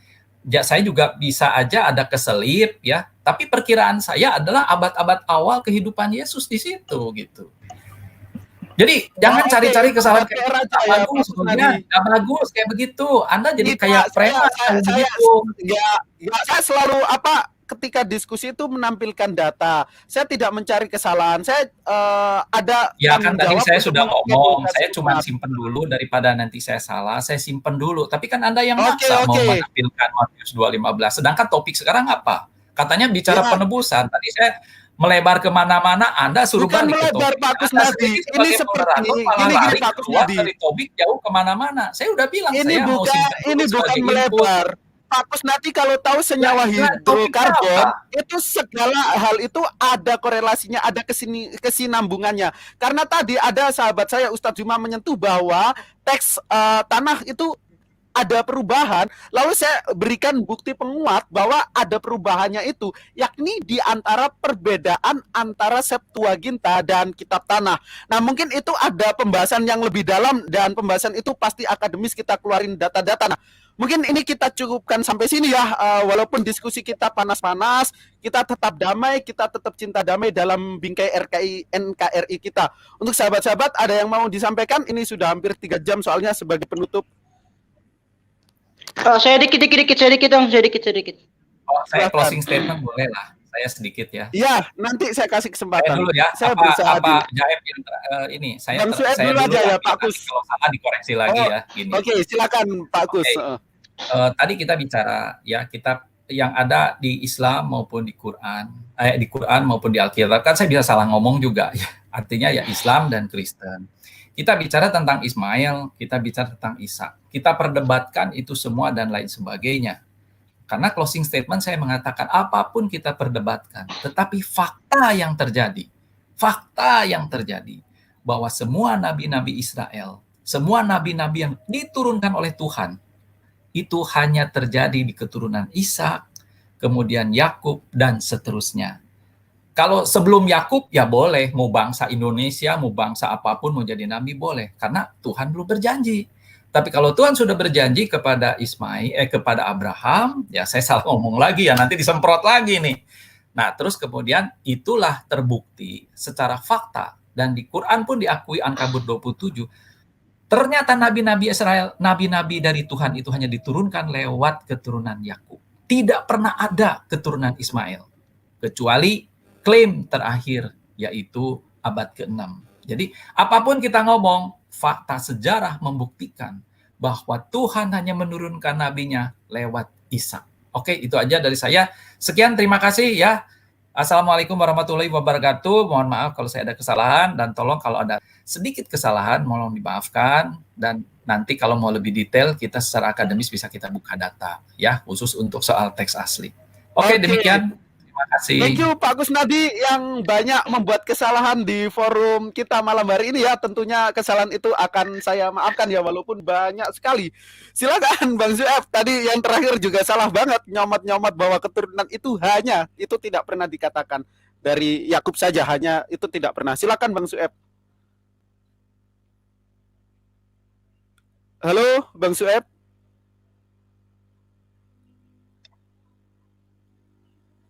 Lai Jose, silakan. Lai Jose. Closing statement pada saya ini untuk. Silakan, Bang Sueb. Udah kedengaran? Udah.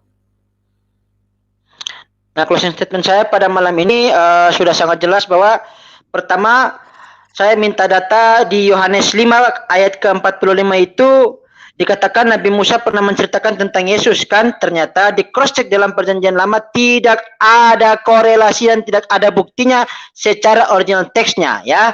Yang kedua, terkait dengan Kejadian 21 ayat 9 itu terdapat sebuah penipuan secara tekstual ya, alias mengada-ngada, karena pada Kejadian pasal 21 ayat ke-9 itu LI sendiri menambahkan namanya Nabi Ishak ya.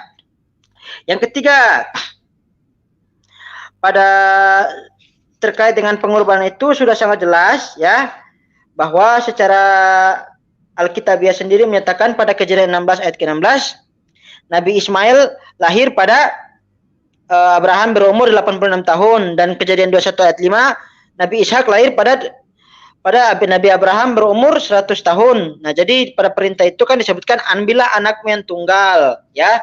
Jadi yang dimaksud dengan tunggal itu adalah anak yang pertama. Jadi dalam hal ini adalah yang dikorbankan ialah Nabi Ismail alaihissalam. Oke, saya kembalikan ke Pendeta Abednego. Oke, terima kasih Bang Sueb. Silakan Mr. Gia, closing statement. Ada yang mau disampaikan? Iya, nggak tahu juga saya lagi.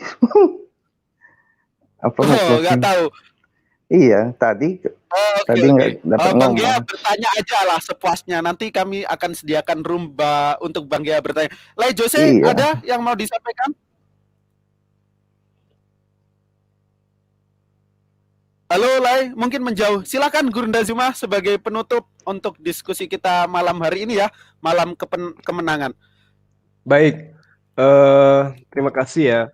Jadi gini, kenapa orang-orang Kristen dan juga orang Yahudi ya, boleh dibilang Yahudi kalau berkaitan tentang kitab yang teman Kristen jadikan sebagai acuan. Kenapa harus Ishak? Jadi orang-orang ini memang harus Ishak. Gitu. Apapun mereka akan lakukan untuk mendudukkan Ishak sebagai anak yang dikurbankan gitu. Orang-orang Israel itu kita tahu mereka adalah orang yang sangat bangga terhadap suku mereka. Sangat mengagung-agungkan nenek moyang mereka. Mereka menjunjung tinggi Ishak sebagai sosok nabi ya, tetapi merendahkan kemudian Ismail yang juga adalah nabiullah, yang kemudian kata Bangkus tadi tidak ada nabi dari luar Bani Israel. Kenapa? Karena Ishak itu adalah nenek moyang mereka, nenek moyang daripada pembuat kitab yang dijadikan sebagai acuan malam ini, yang kemudian terjemahannya diambil gitu. Nah, mereka mau nenek moyang mereka yang berderajat tinggi dan berdarah murni sebagai keturunan Nabi Abraham dengan istrinya Sarah. Lalu kemudian mereka mengakui bahwa Sarah Abraham itu sedara, jadi dia lebih tinggi. Mereka tidak ingin yang berdarah Koptik campuran, yang Ismail dari Mesir dan juga Israel dari keturunan Abraham itu yang menjadi orang yang lebih mulia gitu loh. Karena mereka sadar kalau mereka ini adalah keturunan yang pernah diperbudak oleh orang tua Hagar. Sehingga keturunan Hagar, keturunan Firaun yang pernah memperbudak mereka, tidak mau mereka itu mendapat jabatan di hadapan Tuhan. Sehingga kitab mereka rubah. Nah, jadi orang-orang ini iri hati setelah Allah menjadikan Ismail sebagai kurban yang disembeli, yang hampir disembeli. Orang-orang ini tidak mau orang-orang keturunannya nanti yaitu bangsa Arab mendapatkan kemuliaan dari Allah. Mereka menginginkan segala kemuliaan dan berkat itu jatuhnya ke Israel. Jadi menurut mereka semestinya Ishaklah yang mereka pilih, yang dipilih oleh Tuhan untuk disembeli. Namun karena ya fakta ternyata kitabnya juga membuktikan bahwa yang disembeli itu adalah yang hampir dikorbankan itu adalah Ismail. Nah, faktanya kemudian jika kita benar-benar ya memperhatikan peta geografi yang dimaksud di dalam penjabaran saya tadi ya, baik itu Beersheba, Hebron dan seterusnya, itu jelas tidak bisa dipungkiri di mana kemudian Sarah wafat, di mana kemudian Abraham sebagai orang asing, di mana kemudian dia kembali setelah dia mengorbankan anaknya, itu sudah kita bisa ketahui di situ. Jadi ketika kita mencari titik benang merahnya, kita akan tahu sampai hari ini ya bahwa puncak kejayaan bangsa Israel ya itu yang mampu membangun kerajaan terbesarnya di bawah pemerintah Daud hingga Salomo sekalipun, itu ternyata wilayah yang dikuasainya hanya sebatas pojok sebelah utara Mesir dan luasnya ya tidak lebih besar dari luasnya Pulau Jawa. Itu fakta. Nah, kemudian janji Allah kepada Ismail ya, bahwa dialah yang akan diberi keturunan menjadi raja, menguasai bangsa tanah yang diperjanjikan oleh Allah, itu terjadi sampai hari ini ya. Saat kita menyadari fakta yang ada bahwa sejak zaman dahulu kala hingga detik ini seluruh wilayah dari Mesir hingga Sungai Efrat ternyata dipenuhi oleh bangsa Arab keturunan Ismail. Inilah yang menyakitkan hati mereka. Makanya di dalam Al-Quran diterangkan di surah Al-Baqarah ayat 75, afatatma'una ayyu'minu lakum wa qad kana fariqun dan seterusnya. Itu fakta yang tidak bisa dipungkiri. Apakah kamu masih mengharapkan mereka akan percaya kepadamu? Padahal segolongan dari mereka mendengar firman Allah, lalu mereka mengubahnya setelah mereka memahami, sedangkan mereka mengetahui. Saya kira seperti itu ya sahabat-sahabat sekalian. Kalaupun Kristen saat ini terlalu jauh menyimpang dari ajaran para nabi, yaitu karena mereka hanya menggunakan terjemah. Mereka nggak tahu origin teks yang sebenarnya itu seperti apa. Demikian dari saya. Boleh Terima kasih sedikit, Bang Guldian sama Bang Zuma. Oh, udah saya tutup hampir 3 jam dan Gurunda Zuma capek dan kami Muslim besok Oh, capek. harus mengerjakan ibadah yang ya ibadahnya yang sangat luar biasa yakni sholat Id. Oke, terima kasih untuk sahabat-sahabat yang udah hadir ya di forum ini, khususnya Gurunda Zuma udah meluangkan waktunya di sela-sela kesibukannya untuk hadir dan mengedukasi para sahabat-sahabat yang ada di luar sana ya. Semoga teman-teman sahabat-sahabatku Islam, Kristen, Yahudi, Hindu, Buddha yang mendengarkan diskusi kita pada malam hari ini mendapat hikmah dan mendapat pelajaran. Teman-teman di sana yang menilai mana yang disampaikan ini benar atau yang salah, dan itu adalah hak teman-teman karena sebuah kebenaran itu harus diuji. Teruslah mencari ilmu ya, jangan lelah kita mencari ilmu. Arthur Wellesley itu pernah mengatakan orang bijak belajar ketika mereka bisa, sedangkan orang bodoh belajar ketika mereka harus. Dan kata Rasulullah, mencari ilmu itu hukumnya adalah wajib. Thalabul ilmi faridotun ala kulli muslim. Dan Ali bin Abi Thalib juga mengatakan ya bahwa ilmu itu menghidupkan jiwa. Terima kasih ya untuk teman-teman yang sudah nonton live kami di channel saya maupun channel Gurunda Zuma. Semoga diskusi malam hari ini menjadi pembelajaran. Oke, Dan makasih Bang tentunya Koja. diskusi Sekelar ya. dan edukasi malam hari ini akan dibalas oleh Allah sebagai ganjaran pahala ya, sesuai janji Allah. Terima kasih untuk teman-teman. Jangan lupa ya yang memiliki rezeki lebih bisa berdonasi nanti di pekerjaan mualaf yang dilakukan Bang Zuma ya, di nomor rekening bawah ini nanti saya tampilkan di deskripsi ya. Insya Allah sedekah itu jalan kita, jariah kita menuju surga. Akhirul kalam, wallahu alam bisawab, nasru minallah wa fatkun qarib, nun wal qalami wa mayasturun. Wassalamualaikum warahmatullahi wabarakatuh. Bye bye semuanya dan terima